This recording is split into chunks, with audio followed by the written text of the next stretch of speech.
Hello everyone, and welcome back to the Nightscared. Now, I know a lot of you use these videos to sleep, so before you drift off, I thought it would be a fun idea if everyone can leave a comment to let me know where you are listening from in the world. Also like and subscribe if you are enjoying the case. Right, let's get comfy and relax, and let's begin. Story 1. On the morning of June 1st, 2018, a man in his 60s arrived at the Xindian District Police Station in New Taipei, Taiwan, to file a report. His last name was Gao, and he was there to report the disappearance of his daughter, Gao Nu. The story began the afternoon prior. Around 3 p.m. on May 31st, Gao Nu texted her younger sister, saying, "It's too hot. I'm going out to find a cooler place." That was the last piece of information anyone had about her. After that message, no one knew where she went or what she was doing. However, from the police's perspective, there wasn't much reason to panic yet. According to them, there were several reasons to stay calm. Firstly, it had only been over 10 hours since Gao Nu was last seen. Additionally, she was a 30-year-old woman, not a toddler who needed constant supervision. It wasn't uncommon for adults to forget their phones or lose touch temporarily, nor was it unusual for someone not to return home for a night. Still, as part of their duty, the police initiated a preliminary investigation after the report was filed. Initial clues seemed to support the police's assumption. They found a text message on Gao Nu's phone, revealing her plans to visit the Huashan area in Taipei on the afternoon of May 31st. Huashan is a well-known cultural and creative park, particularly popular among young people for camping, picnicking, and cultural events. According to the message, Gao Nu was planning to attend an art seminar there. With this information, everyone, including her father, felt somewhat reassured, thinking that she might have just lost track of time while having fun. However, the situation became alarming when 3 days passed without any sign of her. By this point, even the calmest person would start to worry. On the morning of June 3rd, the family rushed to the Taipei police station, which had jurisdiction over the Huashan area, to file another report about Gao Nu's mysterious disappearance. Once the disappearance had exceeded 72 hours, the police recognized that this case was more complex than it initially seemed. They quickly assembled 2 investigative teams. One team went into Huashan to search for any traces of Gao Nu, while the other reviewed all surveillance footage in the area, hoping to find clues about her whereabouts. The initial investigation yielded results when the police located several individuals who had interacted with Gao Nu. Most notable was the testimony of a convenience store owner. According to her testimony, on the afternoon of May 31st, Gao Nu had stopped by her store to withdraw about $32 from the ATM. During the transaction, they exchanged a few words, and Gao Nu mentioned that the money was for tuition for some course. The store owner vividly remembered that Gao Nu appeared completely normal, with no signs of distress. Other visitors to Huashan also reported seeing Gao Nu. While this information didn't explain her disappearance, it confirmed that she had indeed reached Huashan. However, after investigating nearly all the art seminars held in the area on May 31st, no one had seen Gao Nu. The situation grew stranger as the police reviewed footage from all entrance and exit cameras from the time of the incident until then. The surveillance team found no information about Gao Nu's movements, suggesting that she vanished after leaving the convenience store. Given this scenario, the police could only come up with 2 hypotheses. Either Gao Nu was still somewhere in the Huashan area, or someone had managed to get her out of the area without being captured by the cameras. Both possibilities posed significant challenges for the investigation. Despite the growing mystery, the police shifted focus to investigating Gao Nu's personal life. They began looking for clues about her mental state or any recent unusual behavior, suspecting that her disappearance might have been impulsive, driven by psychological stress. While this shift in the investigation's direction seemed odd to some, it had its reasons. The police found that Gao Nu was a well-educated and compassionate young woman, passionate about geography and Taiwanese cultural history. Her kindness was evident in her efforts to raise funds for victims of the 2016 Kaohsiung earthquake. However, deeper scrutiny of Gao Nu's social media posts revealed other notable details, especially concerning her strained relationship with her family. For instance, she once shared a story from her college years. While preparing to return home for winter break, her wallet was stolen. Desperate, she had to ask her father for help, but instead of showing sympathy, he harshly criticized her. In addition to family troubles, Gao Nu faced difficulties in her post-graduation life. After experiencing several job failures, she expressed her frustrations on Facebook. Taipei feels like a monstrous city to me now. Every morning I wake up, I just want to cry. There's a voice inside me screaming to run away from here. Although she attempted to start fresh by returning to her hometown for work, she was soon bullied at her new job, isolated by veteran colleagues. Unable to bear the invisible pressures any longer, she eventually quit. Reflecting on the series of hardships and challenges she endured, it was easy to understand the mental toll Gao Nu had faced over the years. This prompted the police to pay close attention to her psychological state during the investigation. However, these speculations were quickly dismissed by Gao Nu's younger sister, her closest relative. She firmly told the police that while her sister had faced many setbacks in her career, those were all in the past. Currently, Gao Nu's life was more stable, as she worked at a Japanese fashion store and had a good relationship with her manager. My sister has no boyfriend. Her life only revolves around work and home. It may be monotonous, but there's nothing to be upset about, the younger sister shared. Therefore, the idea that she might do something drastic is completely unfounded.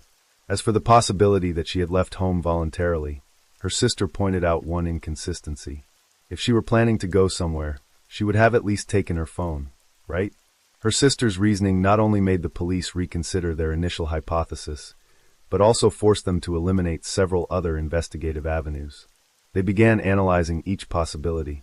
Given her job as a clothing store sales associate, Gao Nu's income was likely modest, making robbery an unlikely motive.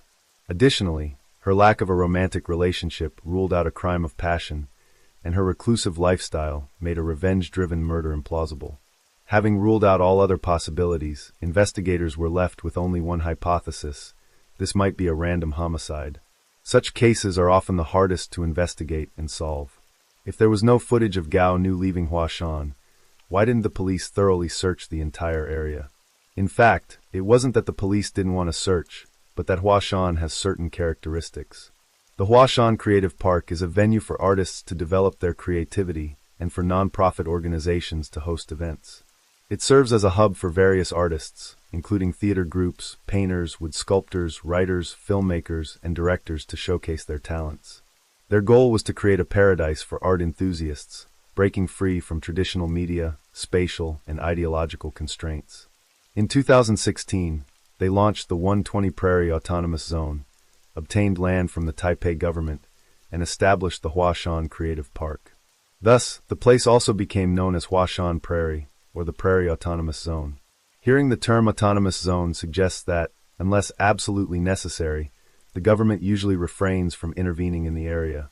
While investigators cautiously explored each hypothesis, Gao Nu's family was desperate. Frustrated by the police's slow progress, they decided to take matters into their own hands by hiring a renowned search expert with a significant fee. This expert, Chen Xingwei, trained a reputable search dog team. One of his standout dogs was a Weimaraner with exceptional scent detection skills, earning it the nickname Star Dog in the rescue team. The dog was named Linji Ling.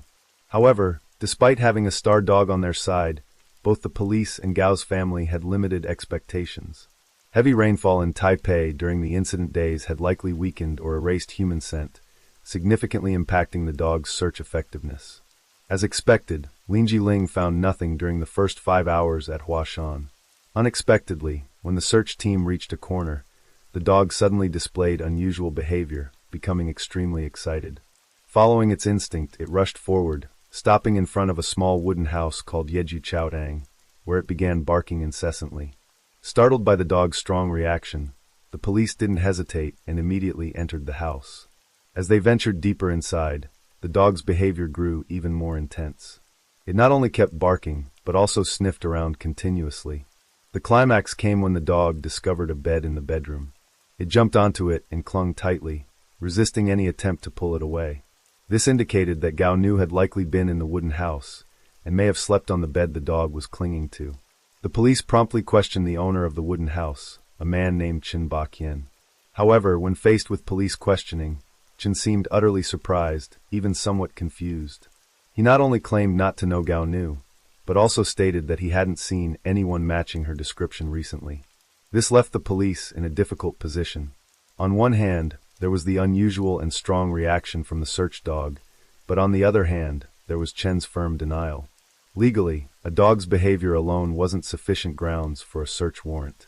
Moreover, Chen's calm and cooperative demeanor raised no immediate suspicion. After some consideration, the investigators reluctantly withdrew, feeling frustrated. Naturally, with experience dealing with various criminals, the investigators weren't ready to accept Chen's story at face value. They immediately launched a thorough background check on him.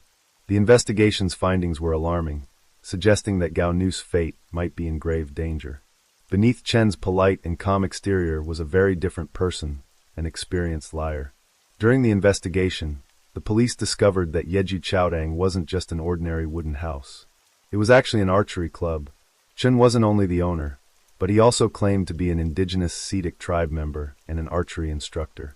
On May 19, 2018, over 10 days before the disappearance, Gao Nu, who was interested in indigenous culture, contacted Chen through Facebook. She had arranged an in-person meeting to interview him about indigenous culture while also experiencing archery lessons. Things started to make more sense. The art seminar Gao Nu mentioned might have been this meeting, and her visit to the convenience store to withdraw money was likely to pay for the archery course. Given this evidence, Chen's testimony became increasingly suspicious. How could he claim not to know Gao Nu when they had exchanged messages and planned a meeting? Clearly, something was off in his story. An unexpected development added more suspicion to the case. On June 2, 2018, a day after Gao Nu disappeared, her younger sister accidentally sent a group message while checking her sister's phone, which had been left at home. As one of the contacts in her phone, Chen also received the message. His reaction, however, was peculiar. Instead of ignoring a mistaken message, he immediately called Gao Nu's number saying, "Where have you gone? Your sister is looking for you." What did this statement suggest? It hinted that Chen might have already known about Gao Nu's disappearance. To the experienced eyes of the police, this call signaled panic and anxiety. It seemed that the message from Gao Nu's sister had rattled him, causing him to inadvertently reveal something. The reasons behind his unusual response were likely self-evident. Further investigations uncovered even more unsettling facts about Chen's true character. The man who claimed to be an indigenous Sedic was actually a former cadet of the Air Force Academy. After leaving the academy, he became a wandering delinquent, resorting to archery lessons as a means of income only when he ran out of options. His indigenous identity was merely a ruse to add an air of mystique to his business.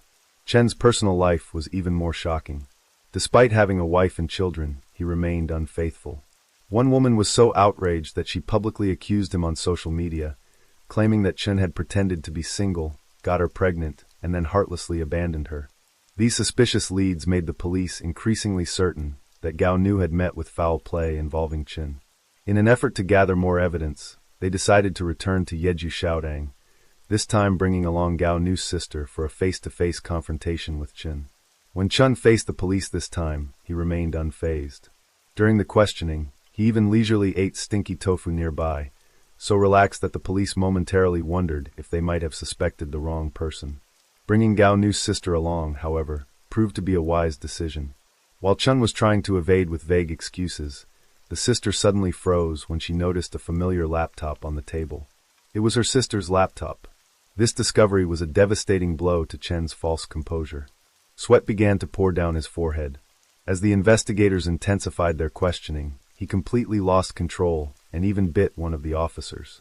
While this act of violence shocked everyone present, it inadvertently provided an opening for the investigation. With a charge of assault, the police had sufficient legal grounds to detain Chen and continue the interrogation under better conditions. From experience, the police knew that once a suspect lost composure, their psychological defenses were close to collapsing. However, back at the station, Chen adopted a defiant stance, maintaining his innocence and refusing to admit to any wrongdoing. The standoff continued until the legal detention period expired, forcing the police to release him. The lack of sufficient evidence to detain a suspect is an unfortunate reality of legal proceedings, but is understandable. Yet, at this stage of the investigation, all signs pointed to one conclusion. Gao Nu's disappearance was strongly connected to Chen. What happened next only strengthened that belief. Immediately upon being released from the police station, Chen's first action was to attempt an escape. He rushed back to the wooden house, gathered some essential items, and prepared to flee with a woman. Fortunately, Gao Nu's sister and a family friend named Su Wenjian had anticipated this. They were hiding nearby, keeping an eye on the wooden house. Upon seeing Chen's escape attempt, they quickly alerted the police and tried to stop him.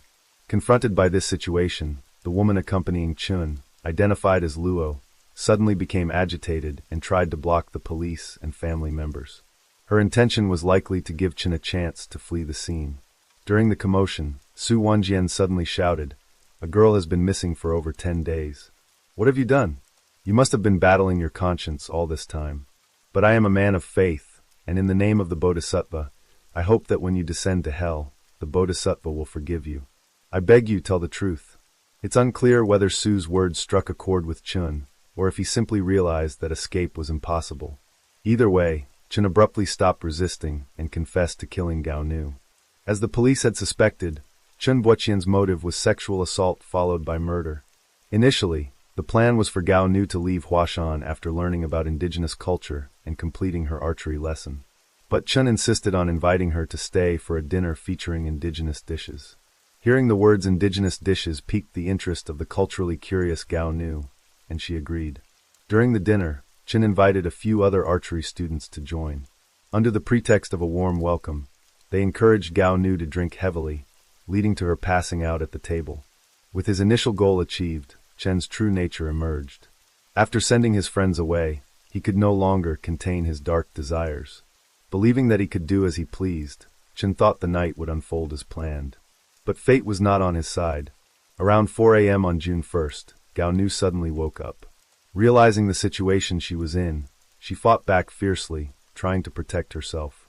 In his desperation to prevent her screams from attracting attention, Chen resorted to strangling her. Ultimately, Gao Nu died from asphyxiation. At this point, it was already a grave case of sexual assault and murder. However, what happened next was even more horrifying. Driven by a sick and incomprehensible mindset, Chen did not dispose of the body immediately. Instead, he chose to stay in the same room with Gao Nu's lifeless body for 3 days. Finally, unable to bear it any longer, he dismembered her body, cutting it into multiple pieces. He packed the parts into 7 bags and disposed of them in the Yangmingshan mountain area. Chen chose these locations for their strong sulfuric smell, which he believed would help conceal his crime. What was even more chilling was that when the police searched Yangmingshan for the remains, some parts were never found. It wasn't until much later, during a search of Chen's house, that police discovered some preserved human tissue samples from the victim. However, some body parts are still missing. Regarding the fate of the remaining parts, the police likely prefer not to imagine the worst possibilities. Even an experienced forensic expert named Chao Daqin, when interviewed about the case, expressed his outrage, describing Chun as a severe sociopath who was beyond rehabilitation. His judgment reflected the sheer barbarity of this criminal. Thus, when the case of Gao Nu was first reported, it immediately caught public attention. Aside from discussing Chen's cruelty, people focused on another issue, whether he had accomplices. There were 2 main reasons for this suspicion. First, the police could not locate Gao Nu's arm in Yangmingshan. When questioned, Chen appeared confused, pointing to several locations, but the searchers still couldn't find it. This led some to suspect that someone else had helped him dismember and dispose of the body, which would explain why he was unsure of certain parts' whereabouts. Second, according to Chen's testimony, he transported the body to Yangmingshan on a motorcycle. The problem is that the distance from Huashan to Yangmingshan is over 30 miles, and Gao Nu weighed over 220 pounds. Many regular motorcyclists found it unlikely that someone could manage to carry such a load under low-light conditions alone. Having help seemed more plausible. In fact, the police also considered this possibility. Unfortunately, there are few surveillance cameras in Yangmingshan Park, making it impossible to confirm whether Chun had accomplices. However, what no one expected was that these speculations would inspire Chen's own defense. During the trial in August 2019, he suddenly changed his testimony, claiming that he did not sexually assault or kill Gao Nu. He alleged that the real perpetrator was someone named Eric, who had threatened his family, including his young child, forcing him to take the fall. Furthermore, Chen claimed that his earlier confession was not voluntary, but coerced by Su Wenjian, the friend of Gao's father. Chen described Su as a thug who not only forced him to confess, but also threatened to hire someone to kill him if he didn't. However, how could Su have threatened Chen inside a police station when he wasn't even a police officer? How could he have managed to intimidate a suspect inside the station? Luckily, the Taipei District Court officials saw through Chen's outlandish claims. Regardless of how much Chen tried to twist the truth, on August 5, 2019, he was sentenced to death for premeditated murder. However, the case didn't end there. It took another unexpected turn. Chen Buoqian appealed the ruling, and shockingly, he succeeded. On April 7, 2020, the Supreme Court ruled that Chen Buoqian still had a chance for rehabilitation and reduced his sentence to life imprisonment. The Gao family, understandably, could not accept this decision. Yet, no matter how strongly they protested, it was all in vain. Despite receiving a reduced sentence, Chen adamantly refused to pay any compensation. Enraged by Chen's defiance, the Gao family decided to sue the Taipei Urban Development Department. Their claim was that the department had issued a permit for the use of Huashan Creative Park, but failed to manage it properly, allowing criminals like Chen to operate there unchecked, which indirectly led to the tragedy. Consequently, the family sought compensation of about $485,000. Their claim was promptly dismissed by the lower court. The court ruled that Chen Buoqian was neither a government official, nor had he been performing any official duties. Thus, there was no managerial negligence involved. The Urban Development Department only managed government officials, and Chen did not fall under their jurisdiction. Reflecting on the entire case, it's clear that it left behind a deep sense of injustice. On one side, a savage criminal was spared the death penalty, while on the other, the victim's family not only lost a loved one, but also received no compensation whatsoever. They were even denied emotional closure, as the courts repeatedly rejected their legitimate claims. Story 2.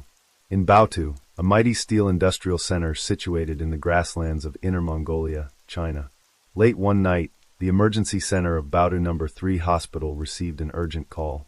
On the other end of the line was a young woman's trembling voice, reporting that her husband had suddenly suffered a heart attack and was in critical condition.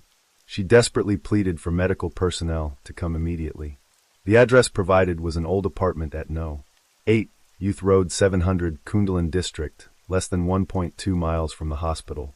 Within 5 minutes, the ambulance arrived at the scene. However, after examination, the doctors determined that the victim had already passed away.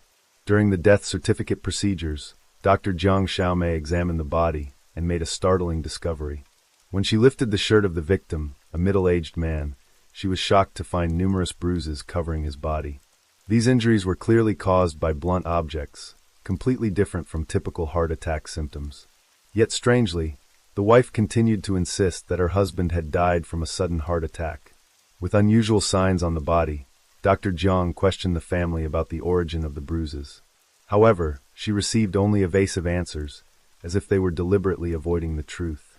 Sensing something sinister about the death, Dr. Jiang immediately reported the case to the police upon returning to the hospital.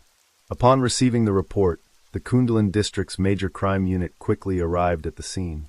Entering the dark, damp apartment, the detectives found the victim's body already dressed in funeral clothes and laid out ceremonially in the middle of the room. Notably, funeral home staff were already present, preparing to take the body for cremation. This struck the police as highly suspicious. Why would the family rush to arrange the funeral less than an hour after the ambulance had left? What were they trying to hide? To clarify the situation, the Baotou police asked the funeral home staff to leave and split into 2 teams. One team took the body to the medical examiner's office for autopsy, while the other remained at the scene to collect evidence and take witness statements. The victim was quickly identified as Zhao Xueguang, a 53-year-old wealthy businessman who was well known in the local iron ore industry. At the scene were 3 other people besides the victim.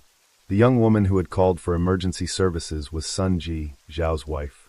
According to Sun's account, everything happened when her husband was walking down the stairs and suddenly had a heart attack, collapsing with blood streaming from his nose. She said she was about to get a towel to clean him up when, in just moments, he fell into a coma. In a panic, Sun rushed to call emergency services. However, when questioned more closely about her husband's condition before the alleged heart attack, the young woman could only bow her head and sob uncontrollably, unable to speak. The other 2 people present were a young couple, Lu Jinjuan, age 21, also from Baotou, and his girlfriend Kuei Yin, aged 20, originally from Hunan province. Strangely, Kuei was crying even more hysterically than Sun, the victim's wife. When police questioned them about their relationship with Zhao, both remained silent. Why were a middle-aged married couple and a young couple together in this old apartment? What connection did they have to Zhao's death? To uncover the truth, the police took all three individuals to the station for questioning, while another team continued examining the crime scene. That evening, the autopsy results revealed that Zhao's body had multiple injuries caused by blunt force trauma from what appeared to be a stick or hammer, particularly around the neck area. There were also ligature marks on his neck, arms, and legs. The cause of death was determined to be multiple broken ribs, leading to internal bleeding and multiple organ failure. These autopsy findings completely contradicted Sun's story about her husband dying from a heart attack. What had driven the young wife to conceal the true cause of her husband's death? And what role did Lu and Kuei play in this mysterious case? At the police station, Lu was the first to break the silence. He confessed to killing Zhao with a hollow plastic pipe, but insisted he didn't know the victim personally and had only acted to protect his girlfriend. According to his statement, that afternoon when he visited his girlfriend's apartment, he walked in to find Zhao sexually assaulting Kuei. In a fit of rage, Lu claimed he pulled Zhao away and struck him with the pipe. However, Lu maintained that he only hit him a few times and never expected Zhao to be so frail that he would die from the blows. Lu's testimony was corroborated by Kuei, the alleged victim of the assault. She told the police she worked as an insurance agent, and Zhao was a client she had met only 2 months prior. According to Kuei, Zhao wasn't just any wealthy businessman, he was a prominent figure in the local iron ore industry. However, from their very first meeting, she had noticed his lecherous nature. Zhao had repeatedly made inappropriate advances, even suggesting she could live an easier life instead of working hard selling insurance. Kuei claimed that in hopes of securing lucrative insurance contracts from Zhao, she had endured his inappropriate advances. However, her tolerant attitude only made him more aggressive. On the evening of June 1, 2013, using insurance business as a pretext, Zhao suddenly visited Kuei's apartment. He brought food and a bottle of liquor, clearly intending to get the young woman drunk to carry out his sinister plan. Under pressure, Kuei reluctantly had a few drinks. While she was tipsy, Zhao allegedly took advantage of her. Shortly after, Lu, Kuei's boyfriend, arrived to confront Zhao and demand compensation, promising to keep the matter quiet. However, what began as a teaching lesson ended in death. Now that Zhao was gone forever, there was no way to verify whether Lu and Kuei's statements were true or false. To prove their innocence during the investigation, Lu and Kuei provided the Baodu police with a handwritten note bearing what appeared to be Zhao's signature. The note read, "At approximately 10:30 p.m. on June 1, 2013, I took advantage of a young woman named Kuei Yin. I accept full responsibility for my criminal actions." In addition to this confession note, Lu also produced a voice recorder. On the recording, a voice believed to be Zhao's could be heard admitting to the crime. After investigation, the Baodu police confirmed that both the handwritten note and the voice recording were indeed Zhao's.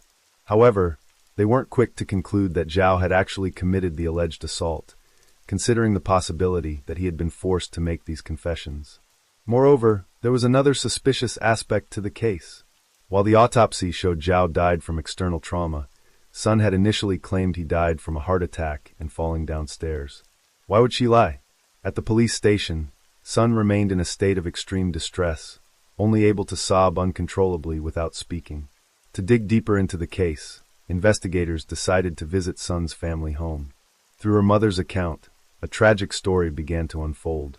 Sun had married Zhao in late 2010, when she was just 26 and he was 51, even older than her father. Although Zhao was a wealthy iron ore tycoon, Sun's family couldn't accept the huge age gap between them. They strongly opposed the marriage, but Sun insisted on her choice. Eventually, her parents reluctantly gave in.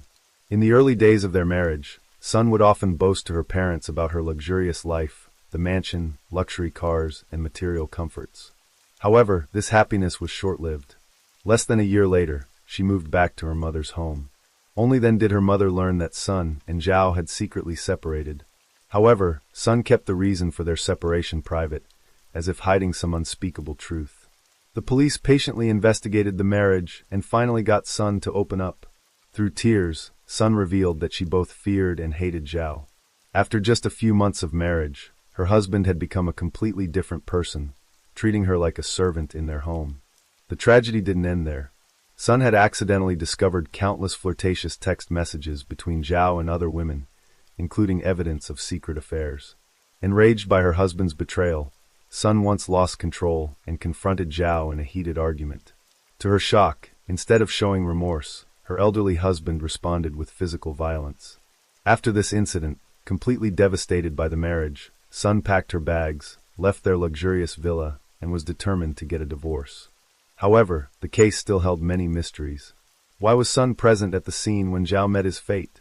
According to Sun's statement, on the afternoon of June 2, 2013, the day before Zhao's death, she received a call from her husband's phone number. Initially, Sun thought Zhao wanted to discuss divorce arrangements. But surprisingly, the angry voice on the other end belonged to a young man, none other than Lu Jinjuan. Lu told Sun about how Zhao had allegedly assaulted his girlfriend and demanded her presence to resolve the compensation issue. When Sun arrived at the rental apartment, she found Zhao tied up. Trapped in a desperate situation and fearing Lu and Kuei would report him to the police, Zhao offered to pay 1 million yuan to keep the matter quiet. At first, Sun thought her husband had simply called to borrow money. However, Zhao then revealed a devastating truth. All his assets, from properties to businesses, had long been transferred to his first wife and daughter. He now had nothing left but debts. The reason he called Sun was to ask her to advance the 1 million yuan compensation payment.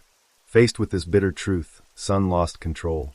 In a fit of rage, she grabbed a nearby plastic pipe and began beating Zhao repeatedly. Lu, frustrated at not getting any compensation, joined in venting his anger on the helpless man. By the afternoon of June 3rd, the situation took a turn for the worse when Zhao suddenly fell into a coma. When medical personnel pronounced Zhao dead, Sun was stunned. Remembering her own blows to Zhao's body, she realized she would face legal consequences. In panic, Sun, along with Lu and Kuei, fabricated the story about Zhao dying from a heart attack and falling downstairs. Initially, the statements from Sun, Lu, and Kuei seemed to align perfectly. The apparent truth of the case emerged. After allegedly assaulting Kuei, Zhao was beaten to death by his wife and the victim's boyfriend in a fit of rage. However, was it really that simple? An unexpected discovery at the crime scene would turn the case in an unforeseen direction. During a thorough search of the rental apartment, detectives found a suspicious white plastic bag hidden in a corner of the balcony. Inside were a wooden stick, 2 pieces of rope, and a plastic pipe. Forensic experts confirmed these were the weapons Lu had used to injure Zhao. However, what particularly caught the investigators' attention was a quartz wall clock also found in the plastic bag. This made no logical sense. Normally, the clock would be hanging on the wall. If Lu was only trying to hide weapons, there would be no reason to remove and hide the clock unless it was somehow connected to the crime. The technical experts conducted a detailed examination of the clock and made a crucial discovery. The number 6 on the clock face was hollowed out, concealing a tiny hidden camera. The camera was ingeniously disguised, clearly intended for secret recording. From this clue, investigators deduced there must be associated recording equipment. Sure enough, when they continued searching the apartment, they found a laptop hidden under the bed in the bedroom. The computer contained secretly recorded footage showing intimate moments between Zhao and Kuei. These images shocked all the officers present. Initially, investigators suspected Zhao might be a pervert who secretly filmed women for his own gratification. This theory seemed to align with Kuei's earlier testimony about his lecherous nature. However, several inconsistencies remained in this hypothesis. If Zhao had installed the camera, why would Lu and Kuei, after discovering it, help him hide the evidence? Moreover, the apartment was rented by Kuei, not owned by Zhao.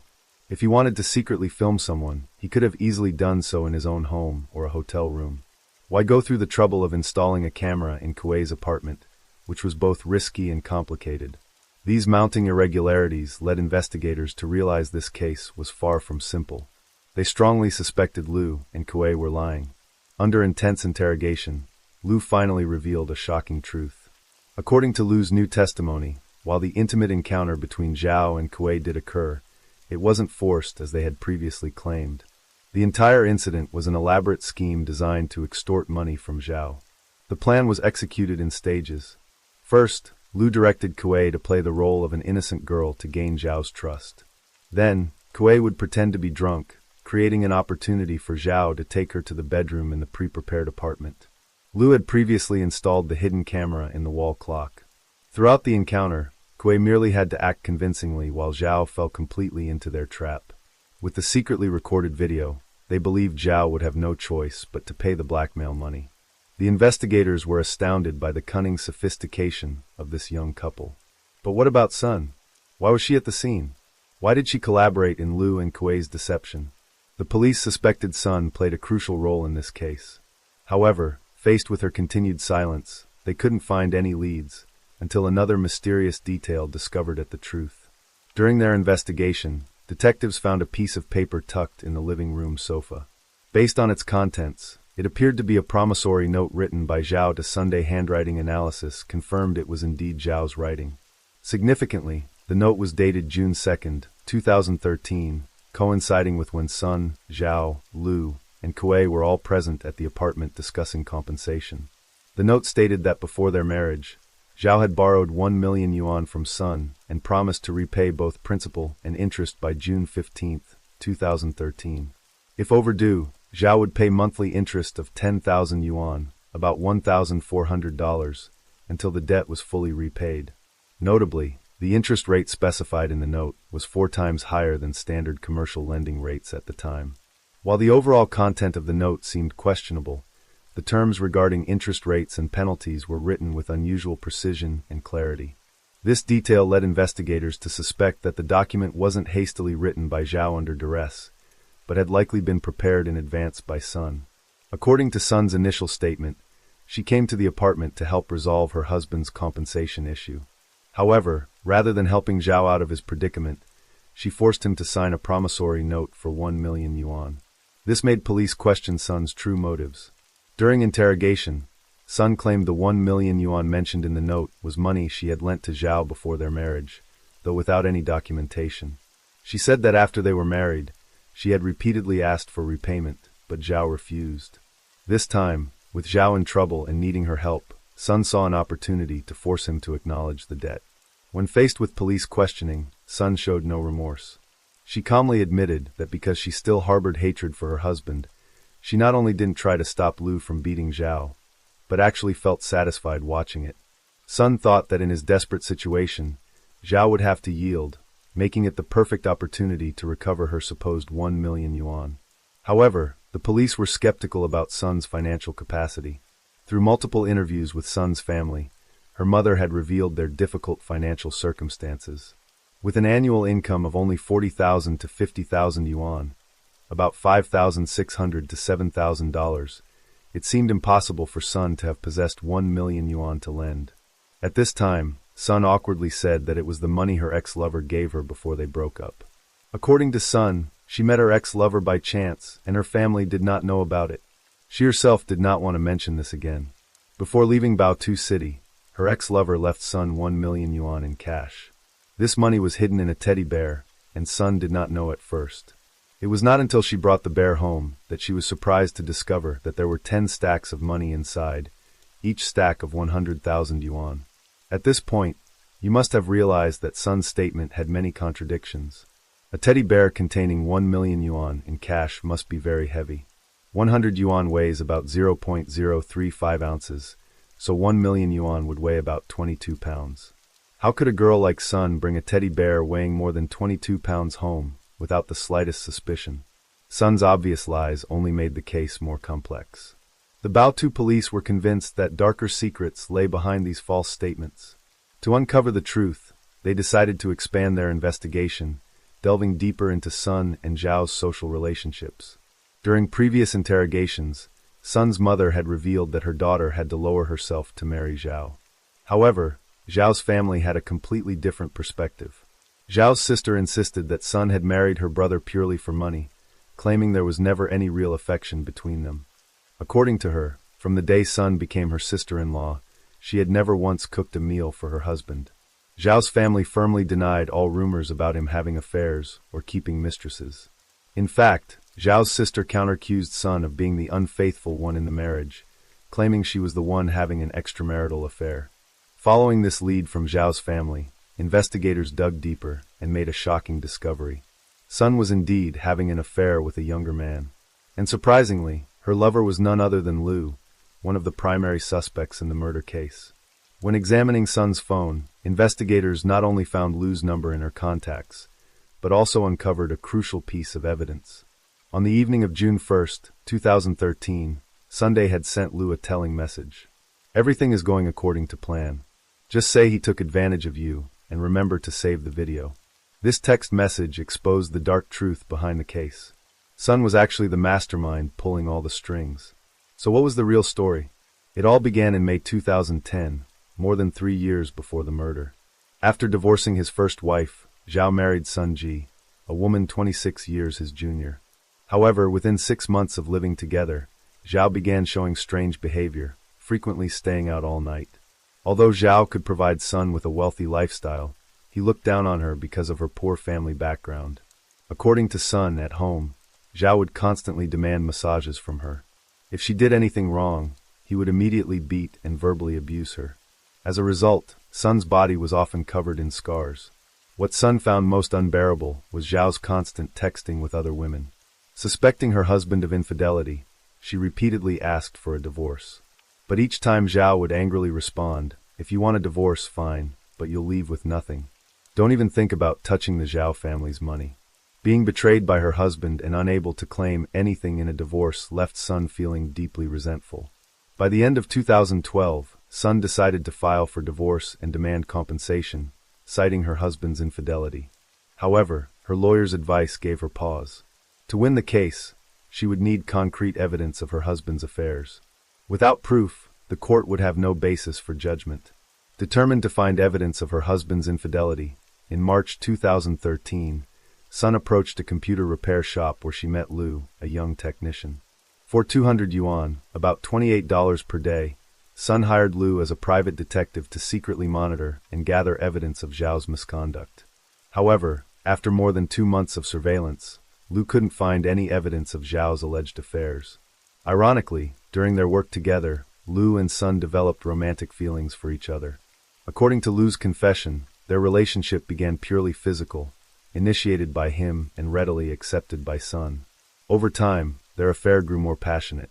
The deeper Sun fell into this illicit relationship, the more determined she became to escape her marriage with Zhao.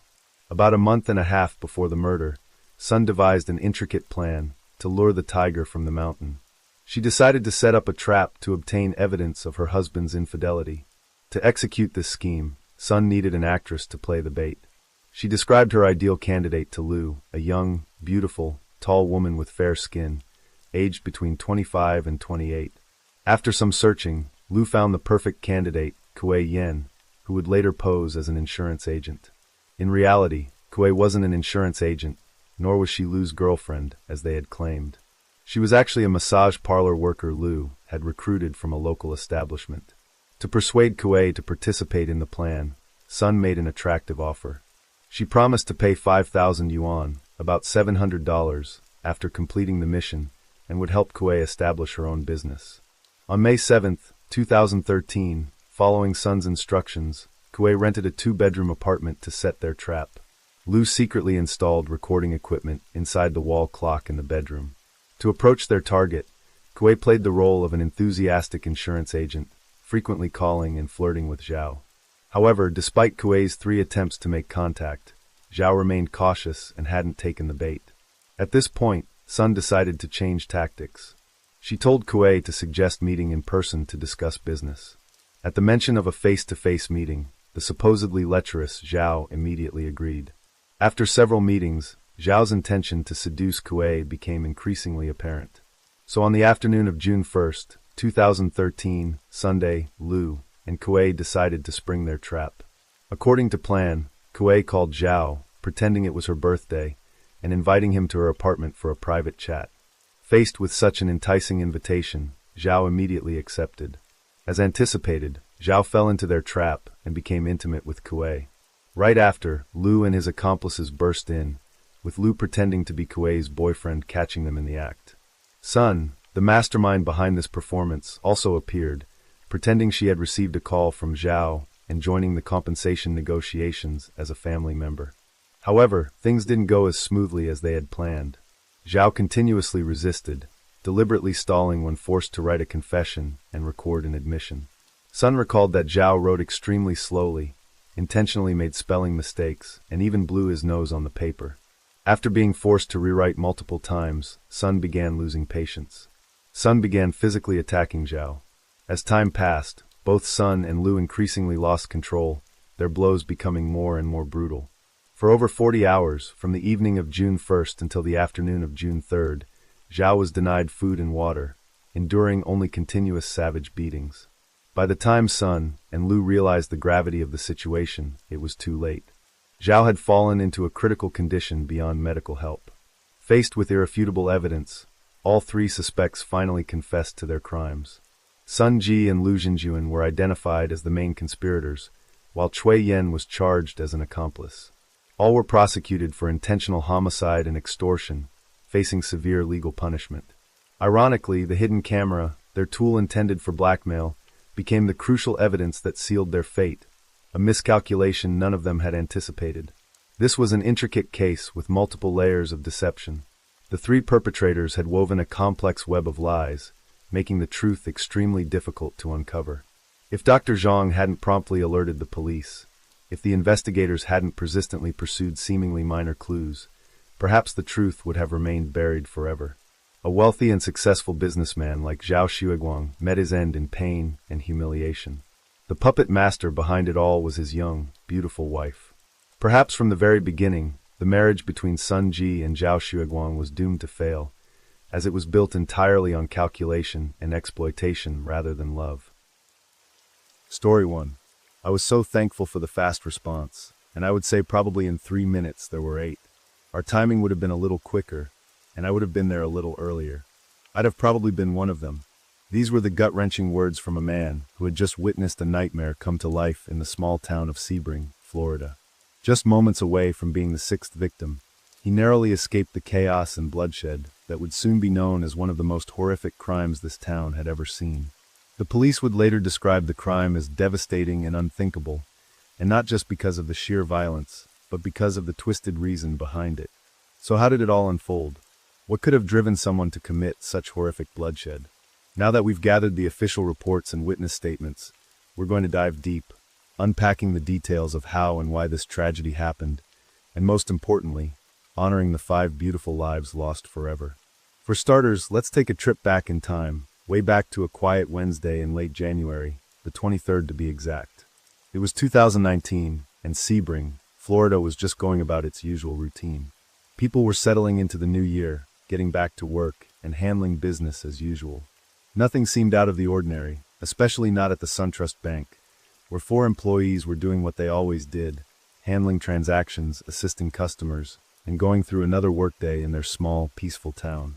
Now Sebring isn't the kind of place where crime is on everyone's mind. It's a quiet, close-knit town nestled in Highlands County, where only about 10,000 people live. It's the kind of place where neighbors still wave at each other, and folks feel safe running errands or grabbing coffee without a second thought. The thought of a violent crime happening in broad daylight? Well, that was something you'd only hear about in the news, not in a place like this. But on this day, no one could have imagined that Sebring would make national headlines, all because of one man. That man was Zephan Zaver, a 21-year-old with a darkness inside him that no one had fully seen coming. As the clock hit about 12:30 p.m., Zephan walked into the bank. He wasn't there to ask about his balance or to do any regular banking. Instead, he was wearing a ballistic vest under his sweatshirt, clearly with one purpose in mind. Without warning, he pulled out a gun and aimed it at a bank teller, ordering her and everyone else in the bank to gather against the wall. In this kind of situation, the employees and customers had no choice but to obey, making Zephan now in control. He then told the teller to lock the doors, trapping everyone inside.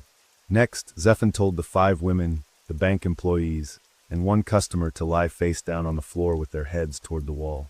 There was no explanation, no clear motive, just cold, calculated orders. Then, in a horrifying moment, Zephan shot all 5 women in cold blood, firing 9 shots in total in a span of 5 minutes. It was brutal and shocking, especially in a small town like Sebring where this kind of violence was unheard of. But what happened next was even more chilling. Zephan didn't run.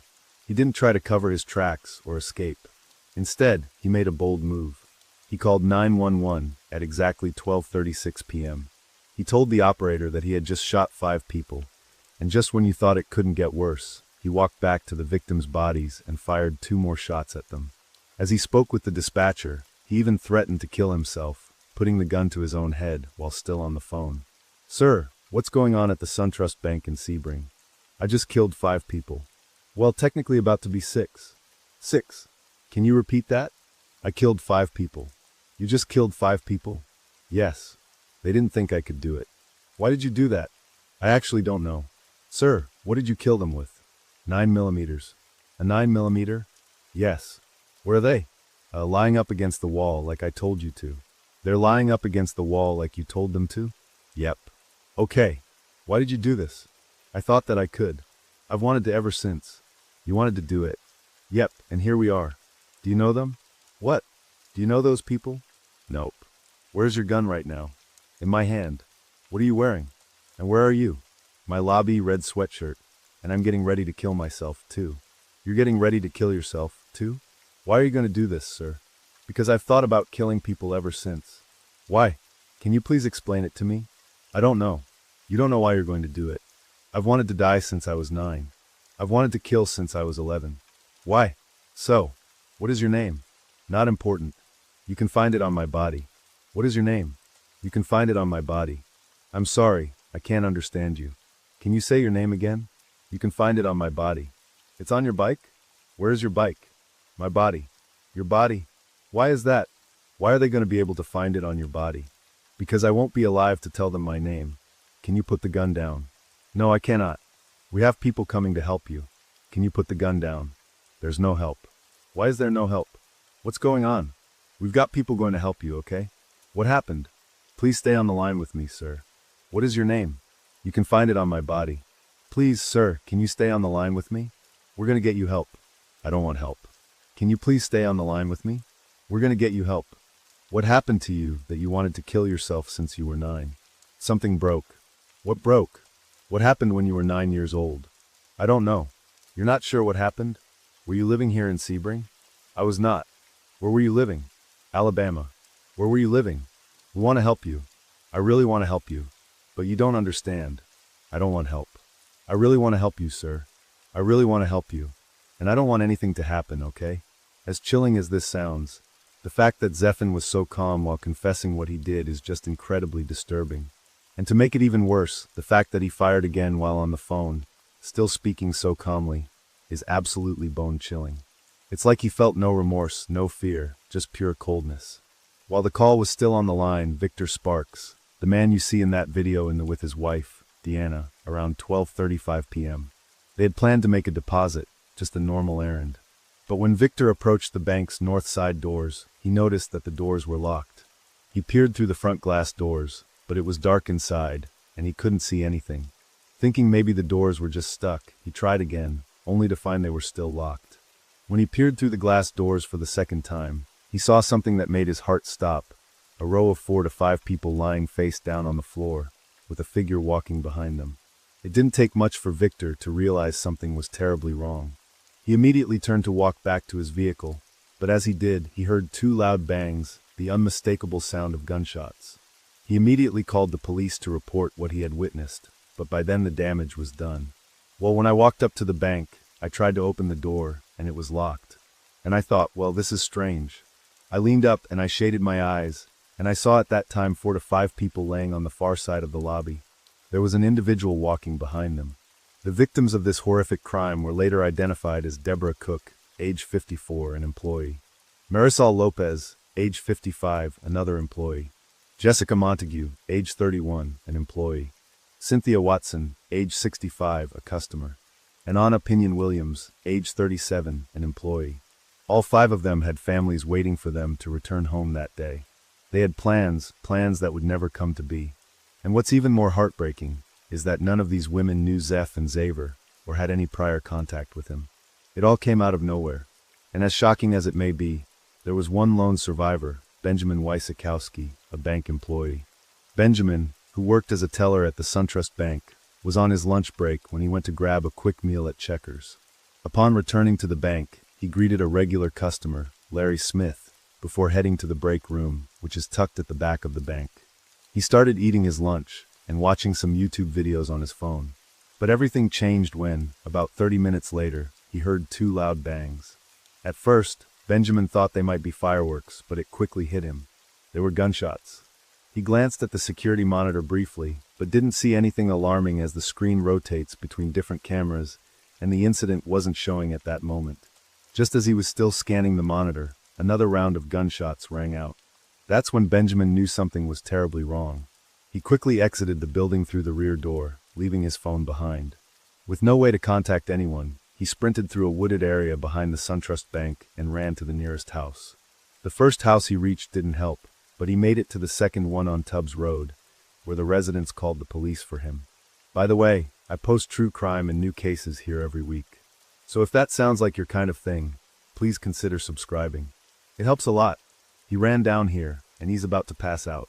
Okay, so where is the man that did the shooting? I don't know. Okay, do you have a description of him? Into the door. I do have a description of the person who was doing the shooting. He heard it and he ran. Okay. The person works at the bank? Right. Okay, did he come to? Okay, so the person that came to you worked at the bank? Yeah, and he's a teller. Aside from the call made by the employee, there was actually one other 911 call, in addition to the one made by Victor Sparks. But by the time that call came in, the conversation with Zephan had already ended. After Zephan's call ended, the SWAT team quickly rushed to the scene, prepared for a potential standoff. However, the crisis negotiator was still on the line with Zephan. In a tense and delicate moment, she worked tirelessly to talk him down for an hour. Miraculously, her calm and steady voice reached him. Through patience and persuasion, she managed to convince Zephan to drop the gun. That's okay. So you have a vest on, and I know you have your gun. So can you put the gun down at least on the desk? At least on the desk. You don't have to put it away, but at least you can put it on the desk. Can you do that for me? So it's not in your hand. Can you do that for me? What? I can't understand you. Can you talk a little bit louder? I can only hear something about keeping quiet. Oh, it keeps the voices quiet. Oh, I understand, okay. So having the gun in your hand keeps the voices quiet. Oh, having the gun to your head keeps the voices quiet, okay. At this point, they had been talking for almost 40 minutes. She continued speaking to him, keeping him calm, until the SWAT team finally arrived and was able to take him into custody. With that, the terrifying ordeal came to an end. By this time, the news about the crime had already spread like wildfire, and people couldn't stop talking. Everyone was asking, why would a young man do something so extreme with no obvious reason like trying to rob the bank? Did he know the victims? Was there some kind of personal grudge or fight that led to this? Well, as it turns out, the answer is no. While Zephan did make a transaction at the bank just 4 days before the shooting, withdrawing $600, there's no evidence that he knew the victims. In fact, during a call with the crisis negotiator, Zephan even mentioned that he was treated well by the employee at the bank. So he wasn't there for a robbery, and there was no hidden motive behind his actions. He was just a young man with a troubled past, and that leaves us with one lingering question. Could this have been prevented? Born on the 2nd of April, 1997, Zephan told authorities he was originally from Plymouth, Indiana, but had only been in Sebring for less than a year. He described himself as the child of divorced parents, a fact he believed shaped him in ways he couldn't fully explain. On top of that, school was never his strong suit. He attended classes in both Plymouth and Bremen, Indiana, but never made it to graduation. His struggles with behavior and mental health derailed any chance of finishing high school. According to police reports, when Zephan was around 15, he climbed onto the roof of his father's house and harmed himself. That was his first trip to a psychiatric hospital, but his battle with darkness had started years before that. In an interview with investigators, he admitted that ever since he was 11, he had been hearing voices, not just whispers, but full-blown commands, urging him to hurt, to kill, and this wasn't the first time he had obeyed them. Back in high school, Zephan once attacked a student completely unprovoked. That assault got him admitted to a psychiatric hospital, but only for a week. Apparently, he never told the doctors about the voices. So he was released, and life moved on until that tragic day. Now, there's been a lot of speculation that this whole situation happened because Zeffin had broken up with his girlfriend at the time. Rumors say he allegedly texted her before the shooting, just before he killed everyone. The police later reached out to question his ex-girlfriend, Alexander Gerlach. Gerlach explained that the two had met at the mental hospital when Zeffin was first admitted. Both of them had been admitted twice to the same hospital for depression. Even back then, Gerlach admitted that Zeffin had thoughts of self-harm. Gerlach shared that even after their second stay at the psychiatric hospital, Zeffin continued to make self-harm statements. She said she made him promise not to take his own life. But from that moment on, Zeffin seemed to have a shift in his thinking. He once said, "If I can't kill myself, then I want to kill others." And he became a very angry person. Gerlach said she didn't understand where all that anger came from. Zeffin would tell her that he had dreams of killing people, and one day, he shared a dream where he hurt his classmates. He even told a counselor at his high school about it, and as a result, he was kicked out. Gerlach mentioned that this possibly happened in either 2014 or 2015, but she couldn't remember if anything similar happened at school again after that. Gerlach also mentioned that Zeffin later joined the military in 2016, but was discharged shortly after. She recalled Zeffin telling her he had joined because he thought, "I can kill people and get away with it." She went on to say that Zeffin was kicked out of the military after he had threatened to kill another soldier in his squad. He then became a correctional officer trainee with the Florida Department of Corrections at the Avon Park Correctional Institution. However, he resigned from this position on January 9, 2019, just a few weeks before the tragic murder took place. According to Gerlach, her contact with Zeffin became very limited after he was discharged from the military. However, a week after the shooting took place, Gerlach mentioned that she was private messaging Zeffin on Instagram. He sent her a photo of a handgun he had recently purchased. Gerlach asked why he bought the firearm, and Zeffin simply replied, "Because I just wanted one." When asked about the specifics of the handgun, Gerlach admitted she couldn't remember much about it. She said that was the last time she spoke to Zeffin. As for the man himself, he didn't hold anything back when talking to the police. Zeffin was eerily cooperative, almost as if he wanted to lay everything out. He admitted that he had purchased the handgun just 2 days before the shooting. But on the day of the murders, something felt different. The voices in his head weren't just there. They were louder than ever, overwhelming, demanding, and impossible to ignore. At the time, his mother was away in Illinois for a week-long work training, leaving him completely alone at home. Zeffin, however, did contact one of his ex-girlfriends, but it was not Gerlach. It was his other ex, Imani Davis. Davis, who had known Zeffin from a long distance, mostly online relationship, later testified about their past. She revealed that they had met when she was still in high school, and their relationship had been marked by dark, heavy conversations. They had talked about attempting self-harm together, diving deep into discussions of death and despair. They would spend hours, sometimes even days, on the phone, wrapped up in these troubling topics. But by May of 2018, their relationship had ended, and they stopped speaking altogether. That was until January 23, 2019, the day of the shooting. Out of the blue, Zeffin messaged her. At first, he seemed unusually happy, almost excited, something that was completely out of character for him.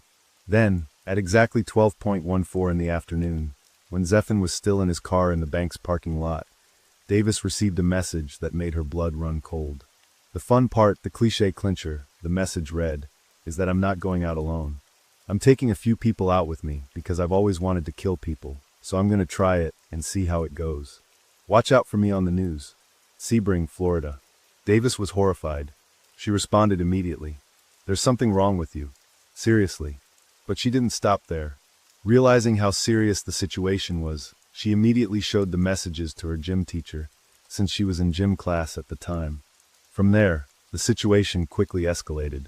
The school principal and psychiatrist got involved, and law enforcement in both her area and Sebring were contacted. But by then it was too late. According to reports, Zeffin entered the bank with a smile on his face, approaching the teller before suddenly pointing the gun at her. There was even another witness who claimed to have locked eyes with Zeffin in the parking lot just moments before the shooting. What can you tell me, in your own words, you're involved? I pulled in, backed the dually in, got out. There was a white male in the car. We actually made eye contact. Didn't think anything of it. Went in the bank, made 2 transactions, talked to Maricel about being locked out of my SunTrust account. I can't tell you how long I was in there. I came back out. He was still sitting in the car. We made eye contact again. Kind of thought it was a little weird, he was sitting there still. Went about my business. Went to McDonald's, went back to work. Got on Facebook and realized that this had happened. And I actually described him to my boss. Okay. When the case went to trial, Zephan faced 5 counts of first-degree murder. In March 2023, he pleaded guilty to all charges. The prosecution pushed for the death penalty, and in June 2024, the jury recommended it by a vote of 9-3. On December 16, 2024, Zephan was sentenced to death. Judge Angela Cowden highlighted the premeditated nature of his actions and the deep impact on the victims' families and the community. We, the jury, find by a vote of 9-3 that Zephan Allen Xavier should be sentenced to death. It's the verdict the state attorney's office pushed for, with support from the families of Cynthia Watson, Jessica Montague, Maricel Lopez, Deborah Cook, and Anna Pignon Williams. The loss of these 5 lives left a lasting scar on their families. Maricel Lopez's daughter, for example, spoke out about the deep void left in her life. It was actually Lopez who was the first to face Zephan's gun when he entered the bank. Despite the tragic circumstances, she was remembered for always bringing positivity to those around her. Maricel, a mother of 2 young children, will forever be missed by her family and everyone who knew her.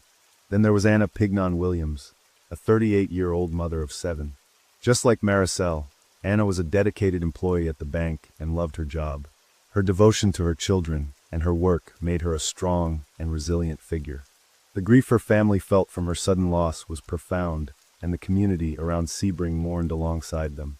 Jessica Montague, 31, also worked as a teller at SunTrust Bank.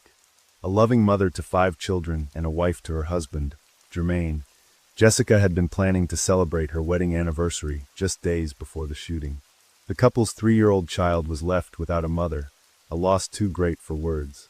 A friend described Jessica as a woman full of life, someone who could always be counted on to brighten up a room.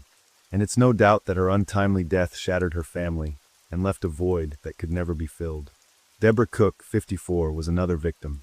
A native of California, she had been married to her husband, Michael, since 1984. Deborah had worked at the bank for many years, where she was known for her dedication and kindness. She is survived by her 2 sons, a granddaughter, a grandson, and a daughter-in-law, all of whom carry on her memory. Her family remembers her as a loving and supportive woman who had a heart of gold. Lastly, there was Cynthia Watson, 65, who was a customer at the bank that day. Cynthia had recently married her longtime partner, Tony Watson, just weeks before the shooting. They had been together for 5 years before tying the knot on January 3, 2019. Living in Venus, Florida with their pets, including 2 Shih Tzus, chickens, and goats, Cynthia was remembered by friends as a passionate animal lover. Now, the reason we mentioned that this tragedy truly caught everyone off guard is because, on the outside, Zephan seemed like someone who was perfectly ordinary. Nothing about him gave off the vibe of a person capable of such violence. In the neighborhood of Sebring, he was known as a well-mannered young man with a job and what appeared to be a passion for life. People knew him as someone who had a routine, someone who blended in without raising any red flags. In fact, one of his neighbors even spoke out in an interview, describing Zephan as someone who seemed incapable of committing such a horrendous act. She says while Zephan would often hang out in his room playing video games, he also made time to be nice to her daughter. As of now, 27-year-old Zephan is detained at Florida State Prison, where he remains on death row.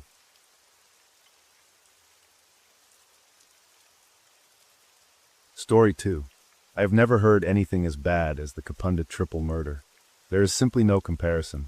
I mean, like, they were just good people. I just don't understand why someone would do this. This question haunts us every time a murder leaves the world in shock, and this case is no exception. In fact, it's even more disturbing. In the normally peaceful town of Kapunda, where crime is almost unheard of, something unspeakable happened.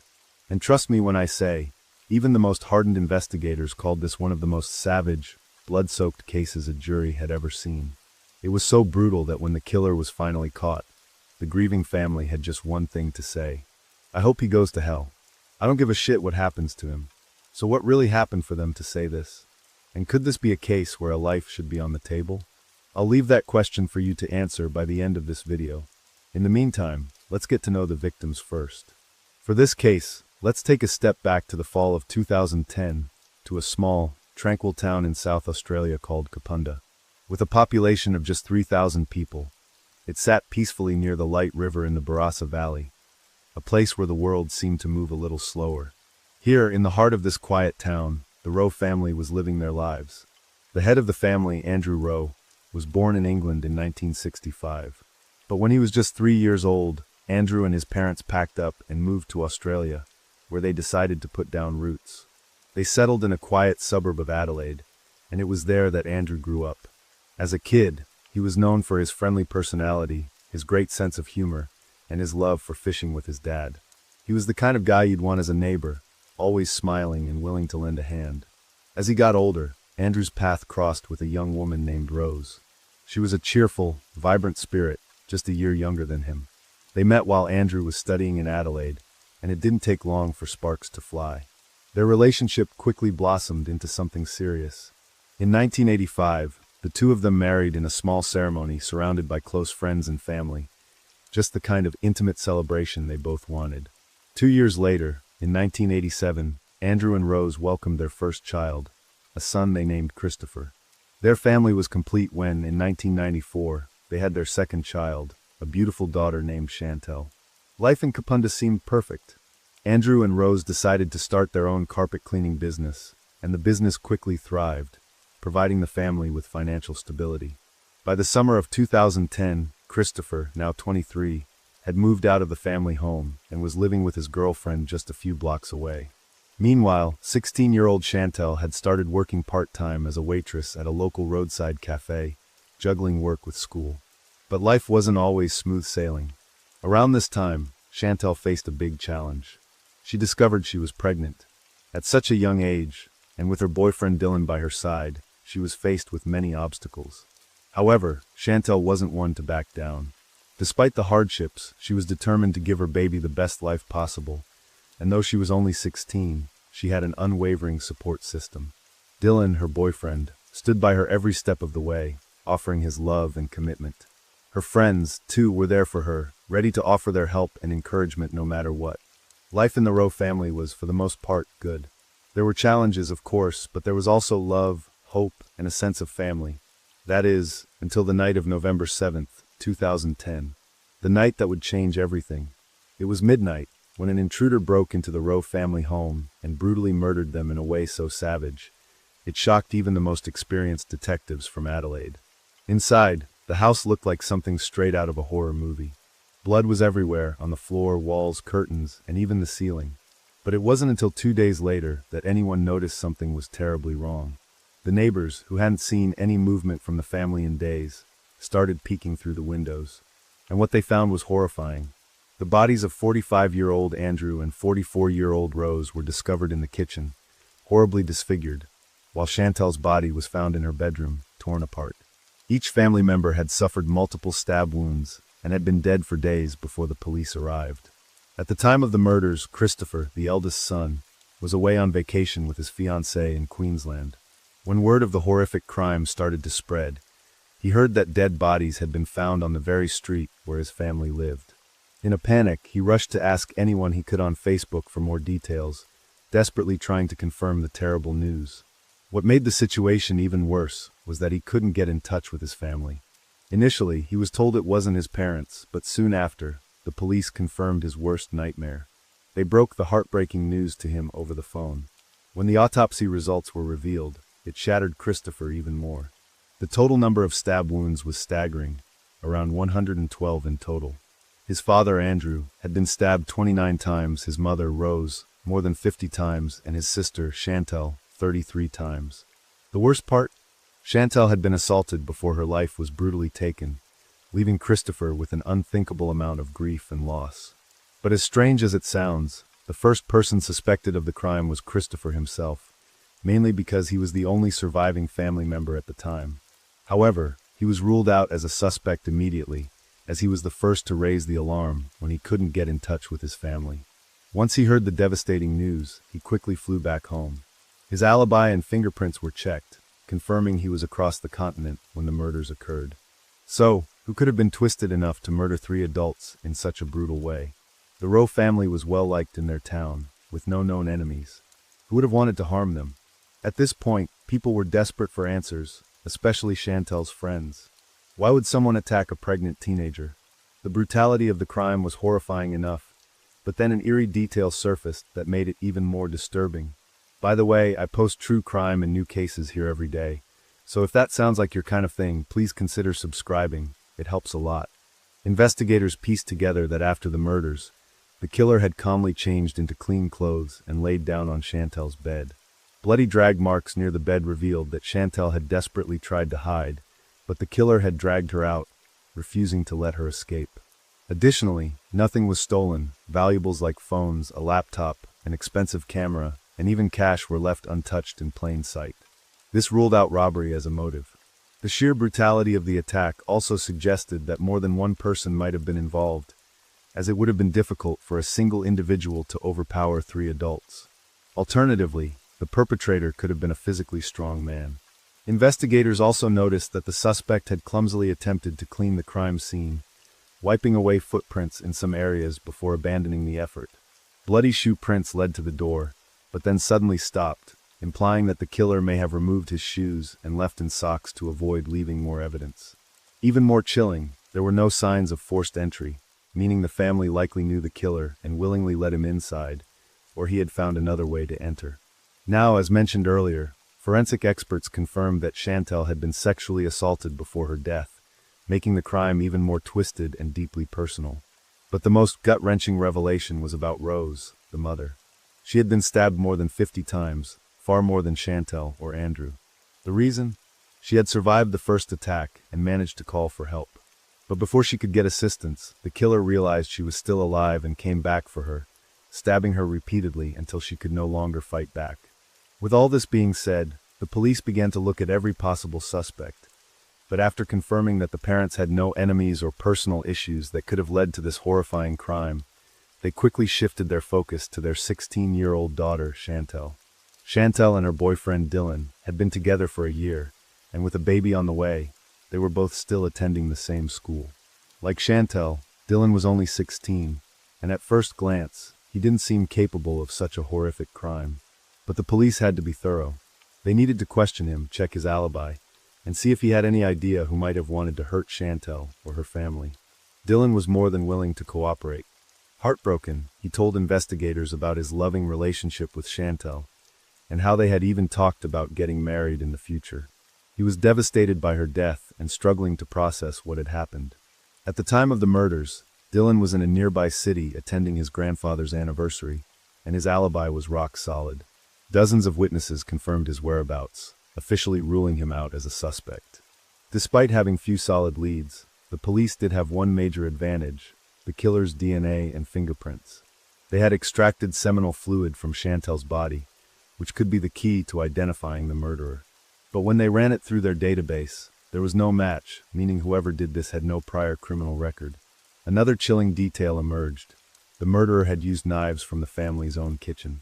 This hinted that the attack might not have been planned in advance, but was instead an impulsive act of extreme violence.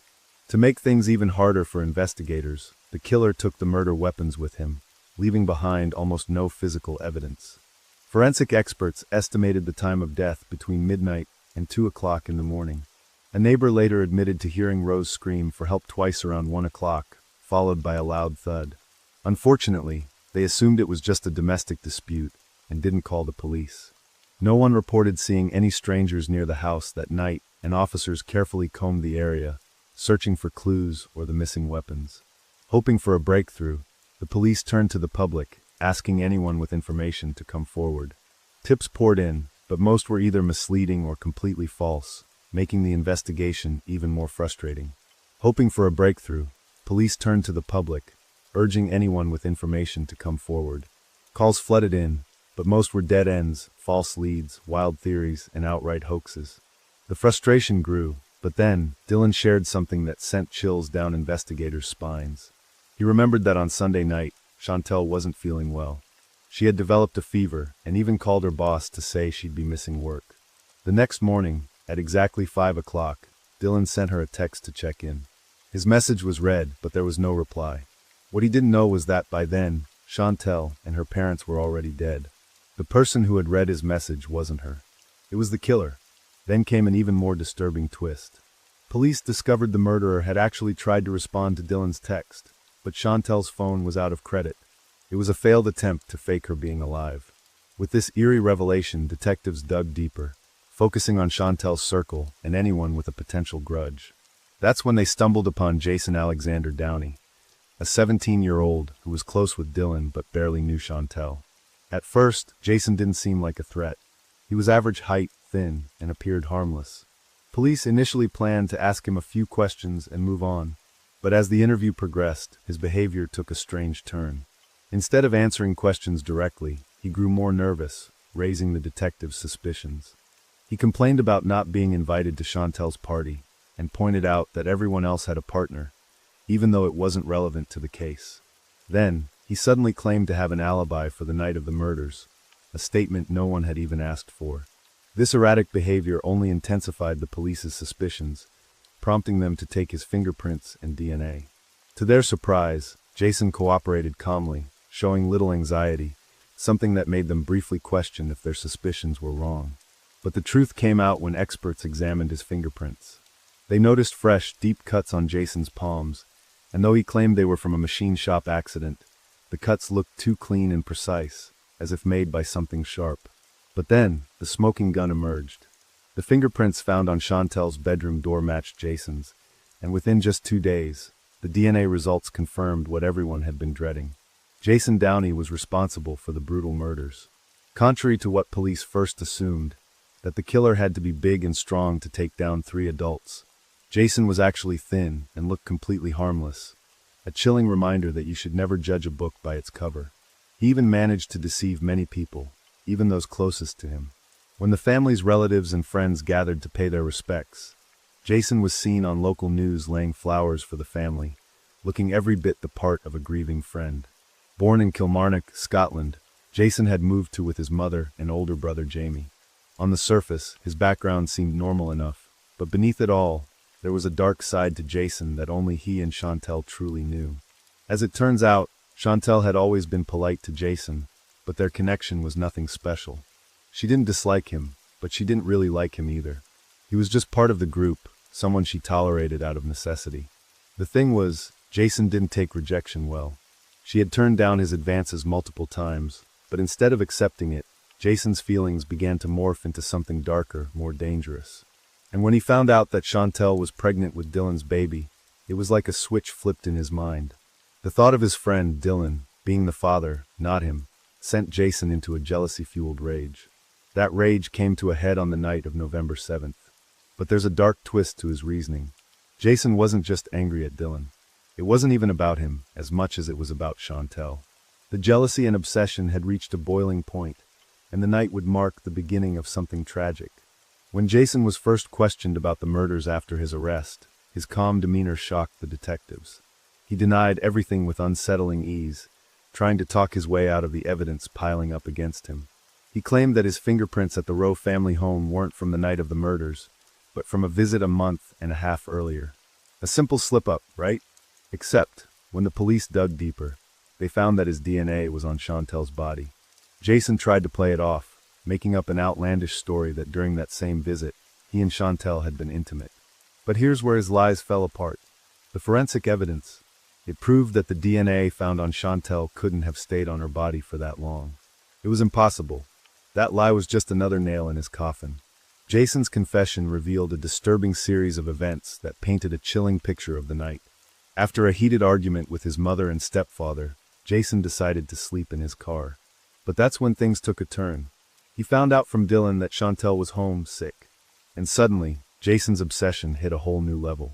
What started as a plan to simply drive by and glance at her house morphed into something far more sinister.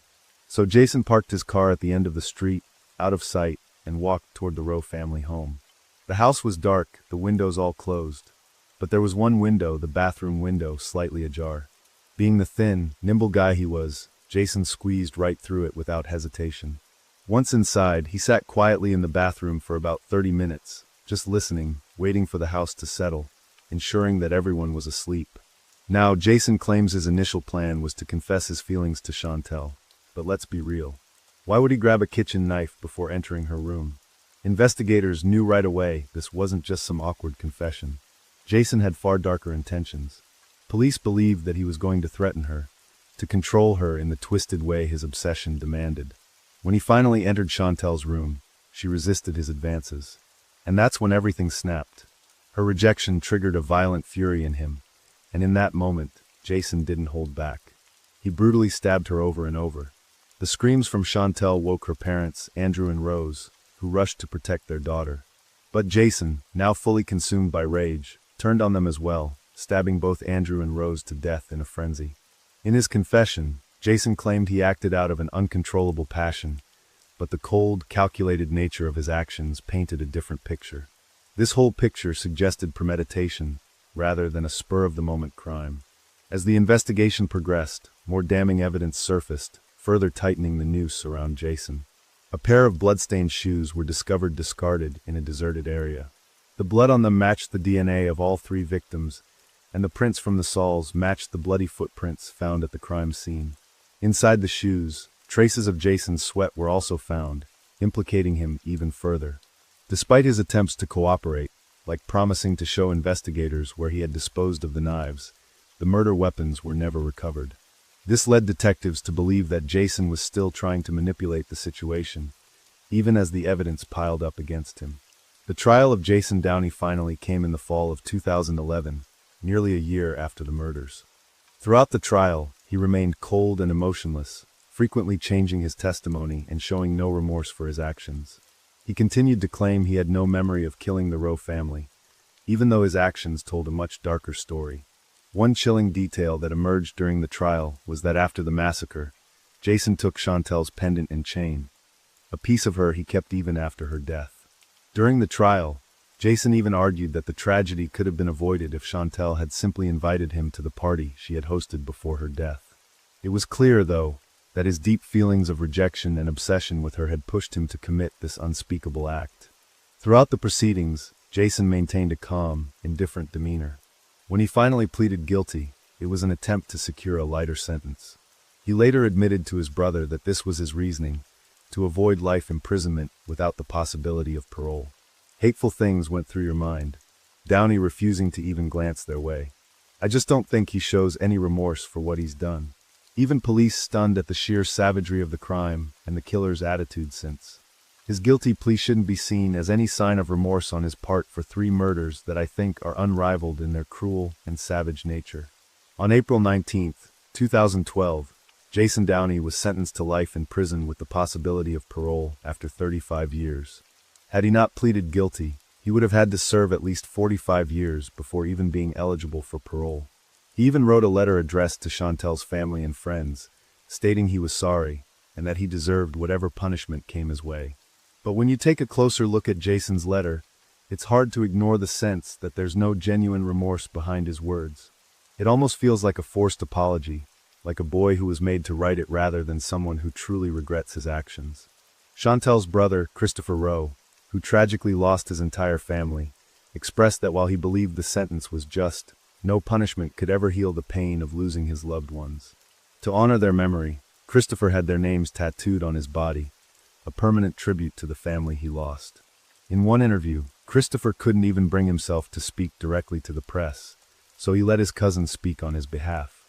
After the tragedy, he took 6 months off work and left Kapunda, retreating from the world. When he returned, he could barely keep interest in his work. However, he eventually took over his dad's carpet cleaning business, changing the name from First Choice Carpet Cleaning to Rose Choice Carpet Cleaning, a way to keep his family's legacy alive while rebuilding his own life. As for Jason, he remains at the Moreland Juvenile Detention Center in South Australia, still serving his sentence. Now, I want to pose this question.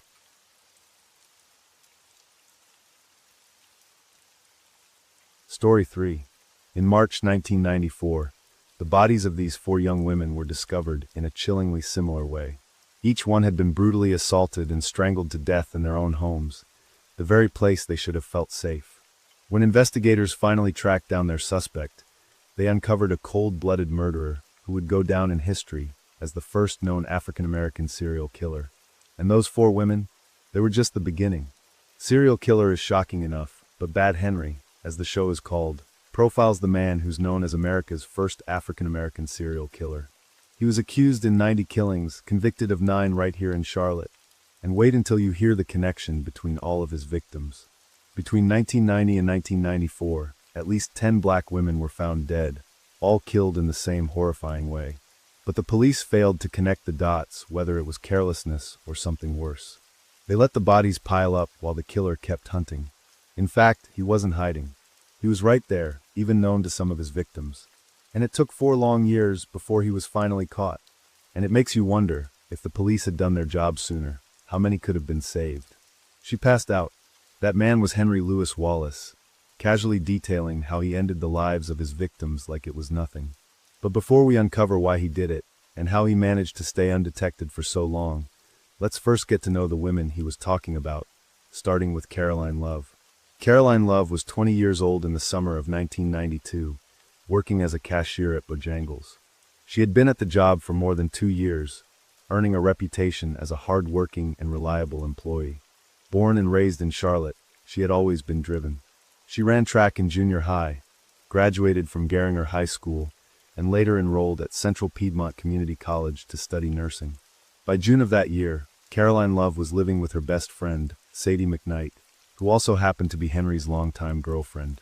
They shared an apartment at Darby Terrace on Central Avenue, just a few blocks from the Bojangles restaurant where they both worked. On the night of June 15th, Caroline finished her shift and asked her manager to exchange a $10 bill for a roll of quarters so she could do laundry. He handed her the quarters, and she left the restaurant just after midnight. No one knew it then, but that was the last time anyone would ever see her alive. That night, Henry was already inside the apartment waiting. He had a spare key and let himself in, knowing Sadie wasn't home yet. When Caroline walked through the door, he greeted her with a smile, acting like he belonged there. Then without warning, he leaned in and kissed her on the cheek. Caroline was in complete shock, just like anyone would be in her shoes. It wasn't just that Henry kissed her, it was because he was her best friend's boyfriend. Trying to keep things from getting worse, she told him that as long as he never did it again, she'd let it go and wouldn't tell Sadie. But Henry wasn't about to take no for an answer. In an instant, his friendly demeanor vanished. Before Caroline could even process what was happening, he lunged at her, his hands tightening around her throat. She gasped, struggling to break free, but he was too strong. He forced her into her bedroom, pinned her down, and assaulted her. She fought back with everything she had, but her resistance only fueled his rage. Determined to silence her forever, he grabbed a curling iron, wrapped the cord around her neck, and pulled until she stopped breathing. At this point, Caroline was gone. Now he had to cover his tracks.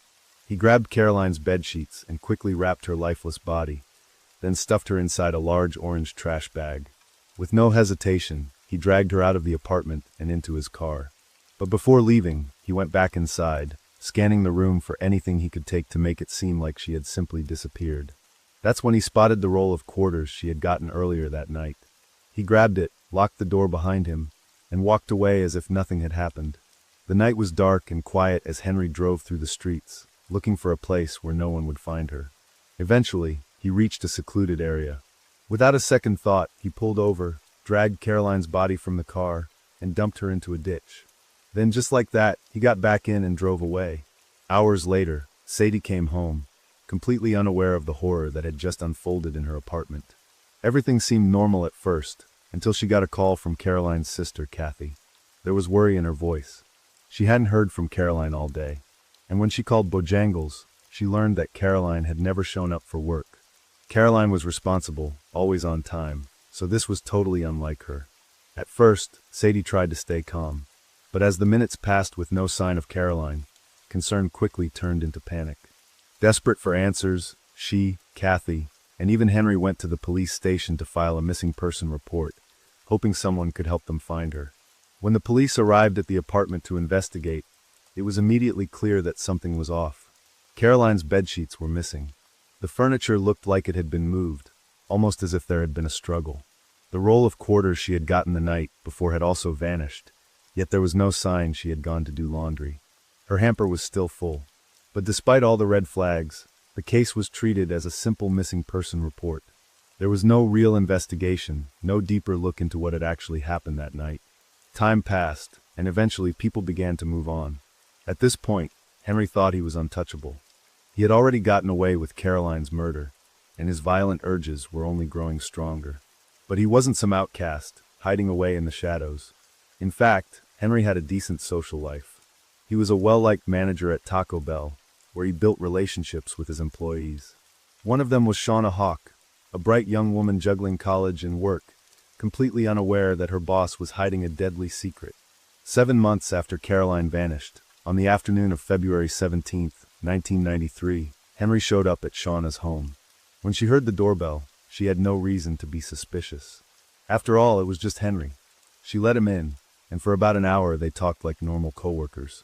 At one point, she even joked with him about the problems he was having with his girlfriend, Sadie.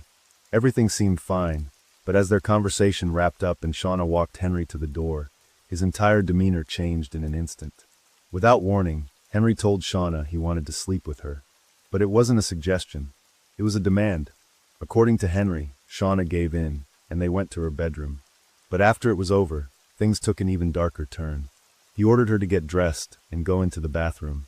She complied, probably too scared to argue. But once she stepped inside, Henry followed, wrapping his hands around her throat. Just like Caroline, she fought back with everything she had, but Henry was just too strong. As soon as she lost consciousness, he filled the bathtub with water and placed her inside. Then, as if he had just finished running an errand, he took $50 from her purse and left, completely unfazed by what he had just done. By the time Shauna was found, it was too late. It's safe to say that the police investigation was a disaster. Despite questioning Shauna's friends and family, they came up with nothing. No real leads, no real suspects, just another young woman gone without justice. And Henry? He had no reason to be worried. A few days after the murder, Shauna's funeral was held, and in a sickening twist, Henry himself showed up to pay his respects. He stood among the mourners, pretending to grieve like everyone else. But no one was more devastated than Shauna's mother. She was the one who found her daughter lifeless in the bathtub, a moment that would haunt her forever. Her only child, gone in the most brutal way imaginable. She then wrote a public letter pleading with the unknown killer to come forward, hoping that somehow her words might reach the monster who took her daughter away. Dear killer, I am the mother of Shauna Denise Hawk. I'm writing to you because you murdered my only daughter in our home on February 19th, 1993, between the hours of 1 p.m. to 5 p.m. I find it so hard to believe that an entire year has gone by since that horrible Friday evening when Shauna's dead body was discovered in the bathtub where you put her. But Henry didn't care. In fact, this wouldn't be the last time he killed a coworker. By the way, I post true crime and new cases here every week. So if that sounds like your kind of thing, please consider subscribing. It helps a lot. Months after taking Shauna's life, he struck again, and this time, his target was another one of his Taco Bell employees, a 24-year-old woman named Audrey Spain. Audrey had just returned home from a vacation, probably feeling relaxed and happy, completely unaware that a monster was about to enter her life. Just like before, Henry used his charm to talk his way inside. He made it seem casual, just a friendly visit, nothing out of the ordinary. They sat down and had a conversation, just like he had done with Shauna. And just like before, Audrey had no reason to be afraid. But the moment she let her guard down, Henry flipped. Without hesitation, he grabbed her and forced her to the ground. This time, it wasn't just about control, it was about money. Henry was desperate for cash, and he demanded that Audrey give him the combination to the safe at Taco Bell. He needed money for crack, and his addiction had driven him to a new level of violence. But there was one problem: Audrey didn't know the combination. She told him over and over that she didn't have the answer he was looking for, but Henry didn't believe her. His frustration turned into pure rage, and his aggression escalated. The more she insisted she didn't know, the angrier he became, and then just like before, his fury turned deadly. In his growing rage, Henry did what had now become second nature. He wrapped his hands around Audrey's throat and squeezed it until she passed out. Afterwards, Henry dragged Audrey to her bedroom and violated her just like what he did to Caroline and Shauna. Once he was finished, he strangled her to death, then calmly washed her body off in the shower, as if trying to erase the horror he had just inflicted. He placed her lifeless body on her bed, stole her credit card, and walked out as if nothing had happened. When Audrey's lifeless body was found 3 days later, an investigation was launched. But for reasons unknown, the police and detectives once again failed to connect the dots. The similarities were obvious. Both Shauna and Audrey were young women in their early 20s. Both were murdered in their homes. Both worked at the same Taco Bell, and both were strangled. Yet somehow, this didn't raise any red flags, and because of this failure, Henry saw no reason to stop. His next target was 21-year-old college student Valencia Jumper. Valencia, a bright and ambitious young woman from Columbia, South Carolina, had a connection to Henry. She was friends with his sister. They had spent time together before, so when Henry showed up at her door, she had no reason to be suspicious. On August 10, 1993, Henry knocked on Valencia's door, spinning a familiar story. He told her that he had just had a terrible fight with his girlfriend, Sadie, and needed someone to talk to. Being kind and understanding, Valencia let him in without hesitation. Henry and Valencia had a long conversation. She was offering him some advice, talking to him about whatever was going on, but after they spoke for a while, Henry convinced Valencia to call Sadie and let her know where he was. When she got up to make the call, though, things took a dark turn. Henry's dangerous side, the one nobody saw coming, took over, and he switched to his true, violent nature. In a flash, he grabbed Valencia and put her in a chokehold. She struggled, but it didn't take long before she lost consciousness. When she was completely out, Henry dragged her to the bedroom, and that's where things went from bad to worse. He did things to her that no one should ever have to experience, and when he was done, he made sure she wouldn't wake up. He strangled her with a towel, but this time Henry didn't follow the same pattern as before. Instead of leaving her body in the bathtub like his previous victims, he did something far more twisted. He filled the bathtub with rum, not water. It was a strange and disturbing choice, but Henry wasn't done yet. He then took her body and placed it inside the tub. Once that was done, he casually walked to the kitchen, turned on the stove, and put a can of pork and beans on high heat. Before leaving the house, Henry made sure he covered every trace. He ripped the smoke detector off the ceiling, removed its batteries, and struck a match, setting it on fire. He made sure to leave behind no evidence of what he had done. The fire quickly grew, burning everything in its way. When Valencia's body was finally discovered, the flames had already done their work. The official report said she died from thermal burns. It seemed like just another tragic incident, but if anyone had taken a deeper look, they might have uncovered the truth because let's be real. A thorough investigation and a proper autopsy would have shown what Henry had done, but once again, the authorities failed. Another woman had been killed, another crime scene was botched, and Henry walked away, free and unnoticed, ready to carry on his twisted ways. A few days after killing Valencia, Henry had the audacity to attend her funeral, standing among mourners as if he hadn't been the one responsible for her death. He even went with his sister, blending in with the grieving crowd. But Henry wasn't done. Just 5 weeks later, he struck again, this time targeting a mother. On September 15, 1993, Henry set his sights on Michelle Stinson, another coworker from Taco Bell.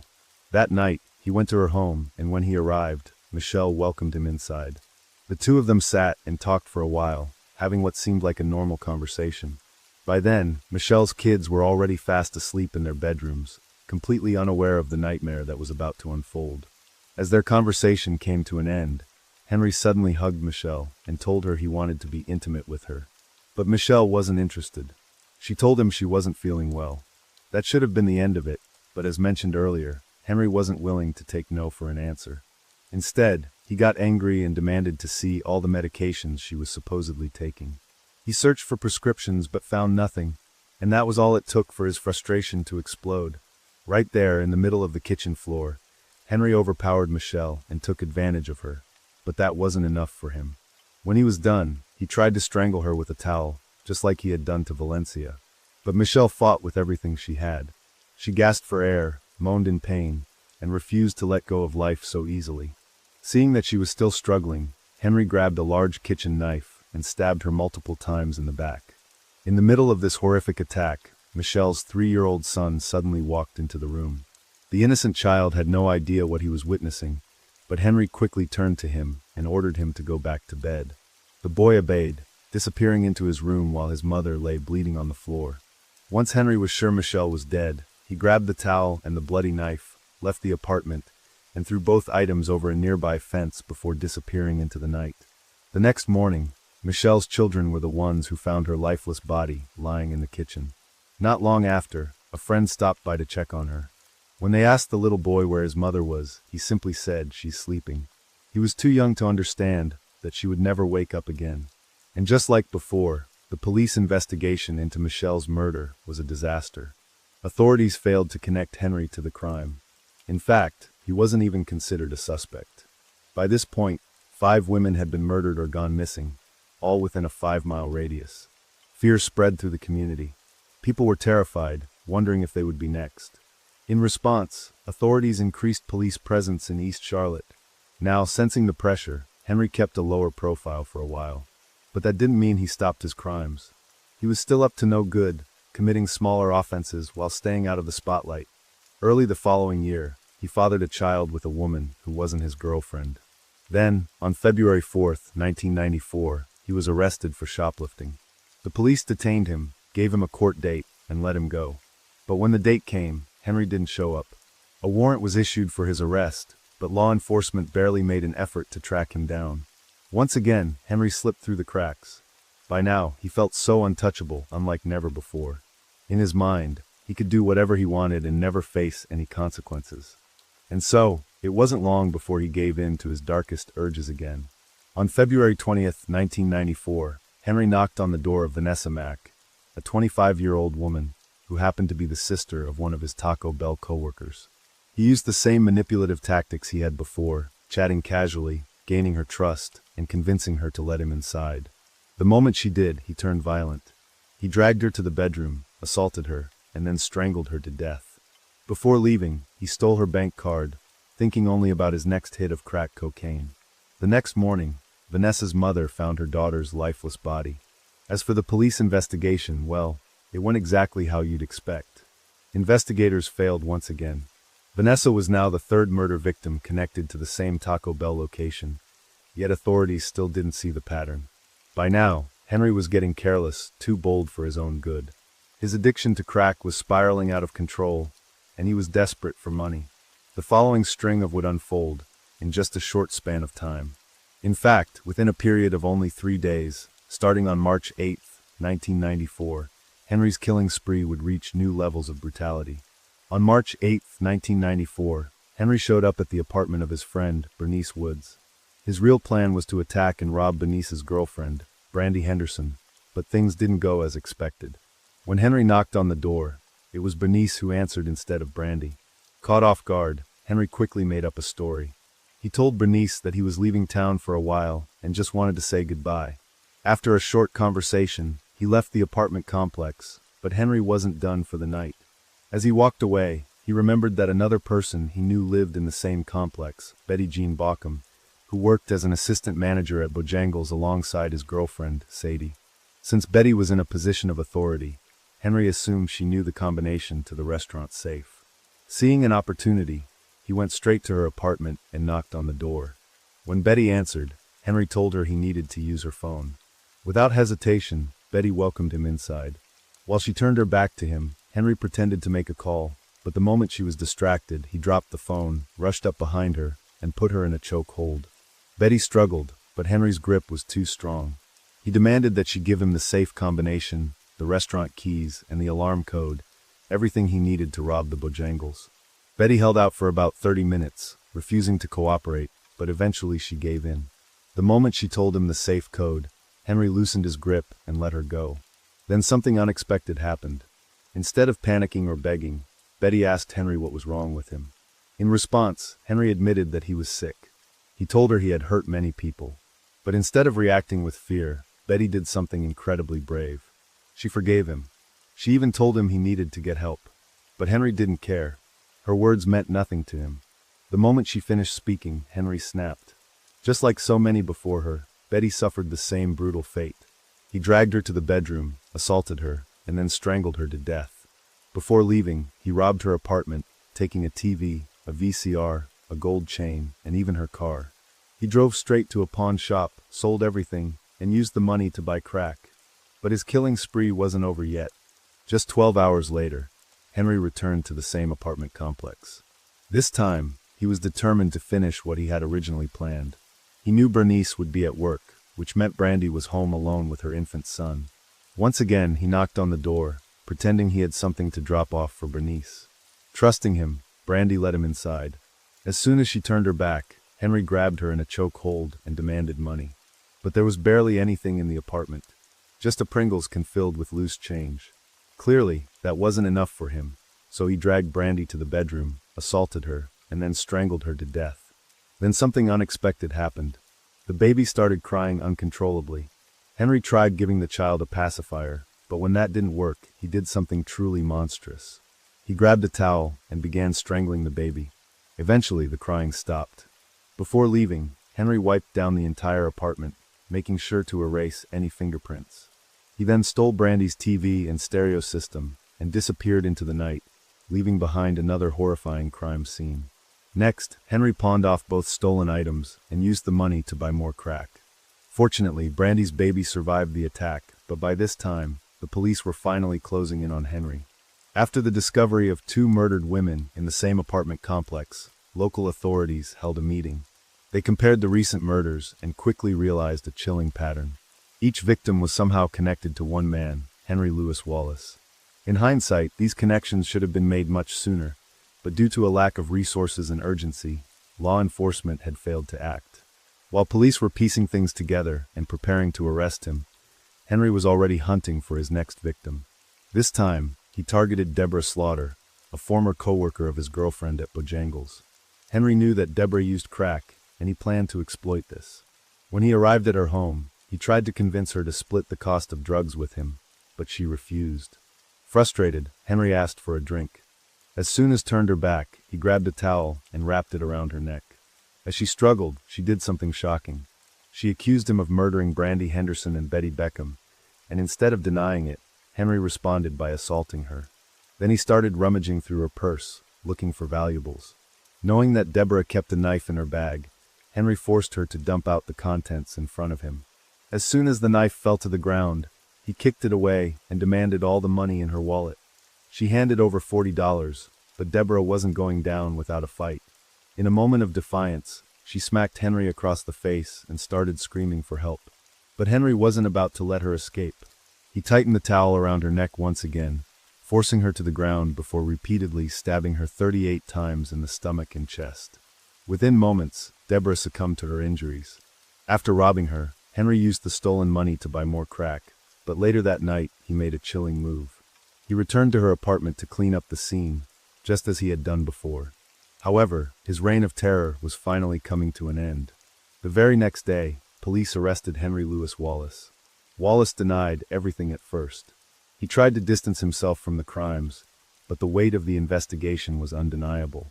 Police had fingerprints linking him to a stolen vehicle, ATM footage of him using Vanessa's debit card, and eyewitness accounts placing him at the crime scenes. Under pressure, Wallace cracked.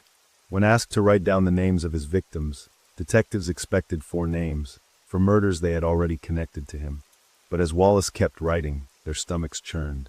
The list was longer than they had feared. He was responsible for at least 11 murders, a horrifying revelation that transformed their investigation into one of the most chilling serial killer cases in North Carolina's history. To understand Henry Louis Wallace, we have to go back to where it all started.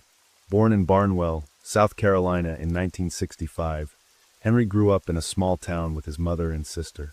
His father left before he was born, and his mother was strict, controlling, and often cruel.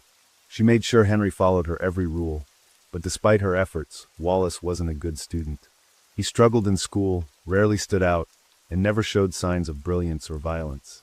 After high school, he bounced from job to job, served in the Navy, and eventually moved to Charlotte, North Carolina in the early 1990s, where his killing spree would begin.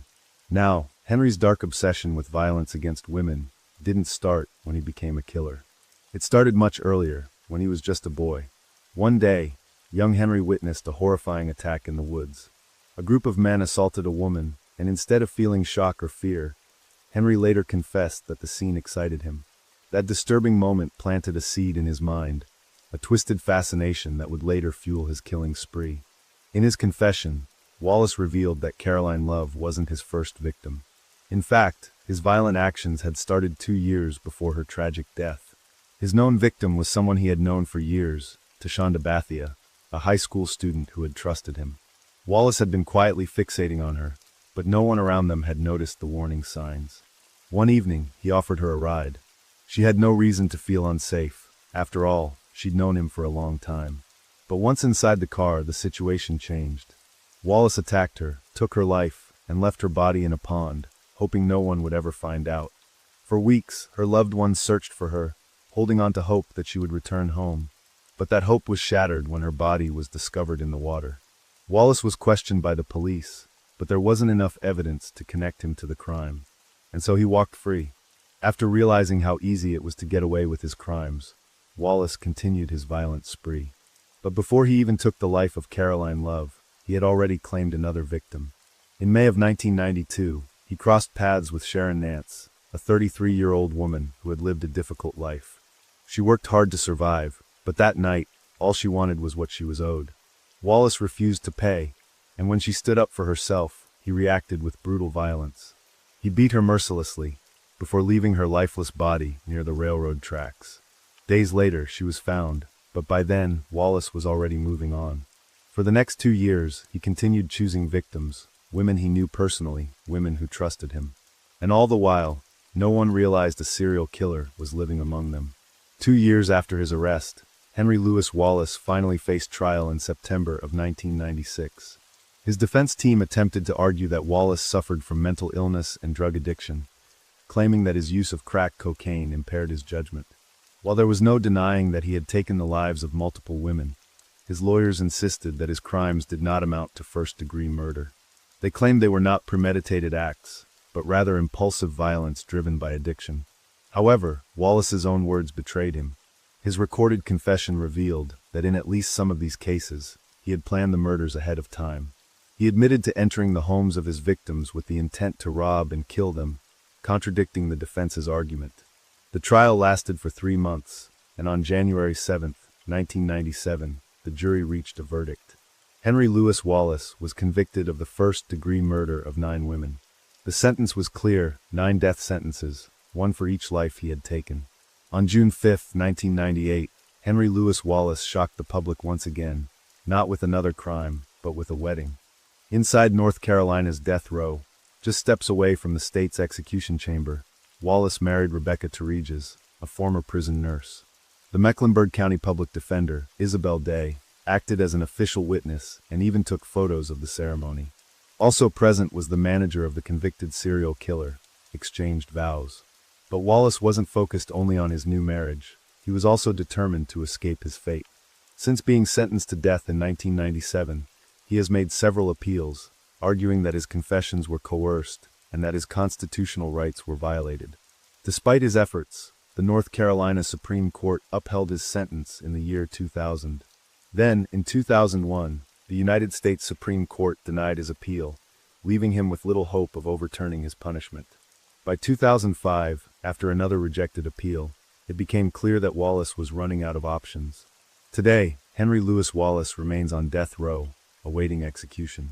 However, for the families of his victims, justice remains an elusive concept.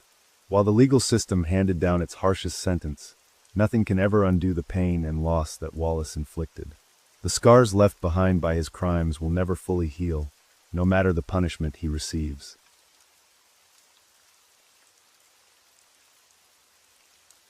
Story 4. When it comes to those kind of things, time doesn't matter, because it's your loved ones, and to kill the lives of innocent people, just like that studies. If your brother-in-law showed no emotion and refused to cooperate with the police after his entire family was murdered, how would you feel? Suspicious? Angry? Heartbroken? For Alain Laverne, the man you see in that video, the pain was unbearable. 27 years ago, he discovered that his mother, sister, and 2 nieces had been slaughtered in their own home in Miramar, Florida. A crime so brutal, so savage, it still haunts investigators to this day. Yet, the one person who should have been demanding justice remained silent. This is the story of the Altador family, a tragedy so haunting that by the time you finish this video, you'll be left questioning everything. On the morning of April 30th, 1997, the Altador family began their day just like any other. 29-year-old Marie Altador was at home, caring for her 2 baby girls, Samantha, just 2 years old, and tiny little Sabrina, barely 6 weeks old. Alongside them was Marie's mother, 68-year-old Teresa Laverne, who was there to lend a helping hand. Their home in Miramar, Florida was filled with the sounds of giggles, baby cries, and the comforting presence of family. Like every morning, Marie's husband, George, left for work at exactly 7 o'clock. It was part of their usual routine. But as the day went on and afternoon rolled around, George did what any husband and father would do. He called home to check in. With a new baby in the house, he probably wanted to know how Marie was holding up, if the baby was sleeping okay, or if she needed anything. But something didn't feel right. The first call went unanswered, then the second, and the third. This wasn't like them. With 2 adults at home, someone should have picked up. Even if they had stepped out but the silence on the other end only made George's worry grow. With this being said, he reached out to his brother-in-law and asked him to stop by the house. Maybe the phone was just misplaced, or they had gone outside for a bit. But when his brother-in-law arrived at the house, he was met with something that would shock him for decades to come. The bodies of Marie Altador, her mother Teresa, and her 2 baby girls, Samantha and Sabrina, were found under circumstances so horrifying that even today, those who witnessed the scene are haunted by the memories. The home that had once been filled with warmth, laughter, and the innocent giggles of children had been turned into something unrecognizable, a place of pure horror. But the big question is, who could have done this? The Altador family had no known enemies. In fact, they were widely known as a kind, loving, and peaceful family. They weren't involved in any conflicts, nor did they have any ties to crime. So why were they targeted in such a brutal and merciless way? To even begin to understand, we need to step back and truly get to know Marie Altador, the woman at the heart of this family. By all accounts, Marie Carmel Altador was a woman of quiet strength, resilience, and grace. She was originally from Haiti, where she grew up with big dreams of a better life. Like so many immigrants, she faced many struggles adjusting to a new country, but she never let obstacles break her spirit. Determined to create a brighter future, she eventually settled in the warm, welcoming embrace of South Florida. Now, Marie's faith was also an important part of her life. After settling in Florida, she began attending the Haitian Evangelical Baptist Church in Miami. It was there that she met the man who would become her husband, George Altador. Originally from Haiti, George was also known for taking both his religion and education seriously. Like many others chasing a better future, he eventually moved to South Florida, where he became an active member of the same church Marie attended. But they weren't the first to fall in love. In fact, George had been married once before, and even had a son with his ex-wife. However, their marriage ended in divorce in September of 1991. Not long after, George and Marie's paths crossed, and a romance blossomed. By February of 1994, they were married, and later that same year, they welcomed their first child together, a beautiful baby girl named Samantha. In the summer of 1995, the Altador family moved to Miramar, Florida, purchasing a 4-bedroom home with a pool in a peaceful neighborhood. They were settling into a comfortable and fulfilling life. Marie had started working as a secretary for the Dade County School Board's information office, where she also helped produce a morning radio program in Creole. George, on the other hand, worked as a plant manager for Aqua Air Products, a marine air conditioning company in Hialeah, a job he had dedicated over a decade to. On top of that, he had also earned his real estate license and began working part-time as a real estate agent. Those who knew the Altadors described them as a quiet church-going family, deeply involved with their congregation. Sundays were always reserved for church services, often followed by gatherings with fellow parishioners and family members. Their faith was the foundation of their lives, giving them strength, purpose, and a strong sense of community. By early 1997, their family was growing once again. Marie was pregnant with their second child, and in March, they welcomed their youngest daughter, Sabrina. With a newborn and a toddler at home, Marie's mother, Teresa Laverne, who still lived in Haiti, made plans to fly to Florida. She wanted to support her daughter during this precious but exhausting time, and also be there for her granddaughter's christening, scheduled for the first week of May. Any mother knows that having an extra pair of hands during those exhausting first weeks with a newborn is invaluable, especially when there's also a toddler to care for. Marie was surely grateful for her mother's presence, helping to balance the joys and challenges of motherhood. By the way, I post true crime and new cases here every week, so if that sounds like your kind of thing, please consider subscribing. It helps a lot. On the morning of April 30th, 1997, everything seemed normal in the Altador household. Teresa had already arrived from Haiti, and the family was settling into a routine. According to George, he left for work at exactly 7 in the morning, just as he always did. Inside their home, Marie, Teresa, and the two little girls were still there, likely starting their day like any other. According to family and friends, George had a habit of calling home during the day to check on Marie and the kids while he was at work. That day was no different. He first called the house around 2 o'clock in the afternoon, but no one answered. Thinking little of it, he tried again an hour later at 3 o'clock, but once more there was no response. This was unusual. Marie was still on maternity leave, meaning she was typically home at that time. If she had stepped out for a moment, her mother, Teresa, should have been there to answer the phone. But the continued silence on the other end of the line was unsettling. This got him so worried that he decided to reach out to his brother-in-law, asking him to go over and check on Marie, Teresa, and the children. His brother-in-law agreed, quickly grabbing his son and heading to the Altador house to see what was going on. They got to the house around 5 in the afternoon. For a while, they kept knocking and calling out, but no one answered. That's when his brother-in-law decided to try the door. To his surprise, it wasn't even locked. Remember, his son was with him at the time. As they both stepped inside, the first thing they noticed was the bassinet sitting right in front of the TV. At first, it didn't seem out of place, but as they got closer, their stomachs dropped. Inside, baby Sabrina lay completely still, her tiny body covered in blood. That alone was horrifying, but what he saw next shattered him even more. Just a few feet away, in the kitchen, his mother, Teresa, was lying in a pool of her own blood. The brother-in-law was so shocked, so overwhelmed, that he immediately grabbed his son and ran out the house yelling for help. He called out to the neighbors, desperate for someone to confirm if his mother and niece were still alive. One of the neighbors quickly dialed 911, and that call came in at exactly 5:42 p.m., reporting what they had just found. When police arrived just minutes later, they had no idea what they were about to walk into, because the scene on the other side of that door would haunt even the most seasoned investigators for years to come. Just as George's brother-in-law had described, 6-week-old Sabrina was still in her bassinet in the living room. But the sight was horrifying. Her tiny body showed clear signs of a brutal beating. Officers believed she had been struck repeatedly with a blunt object.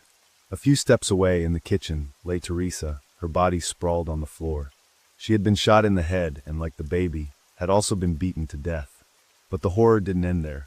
As officers moved through the house, they found 2 more bodies, one in the corner of the living room and another in the dining room. It was there that Marie was found face down in a pool of blood, and her injuries are even more gruesome. She had been shot multiple times in the chest, stabbed, and then bludgeoned in the head. The level of violence was beyond anything the officers had expected. The last victim was 2-year-old Samantha. She had been found in the living room, wedged between the couch and a chair. Unlike the others, her position suggested that she had been trying to hide, but it hadn't saved her. She too had been beaten to death. The sheer brutality of the crime forced investigators to dig deeper, and as they combed through the house, they were left baffled. It quickly became clear that robbery was not the motive. The furniture was undisturbed, electronics untouched, and valuable jewelry remained exactly where it was left.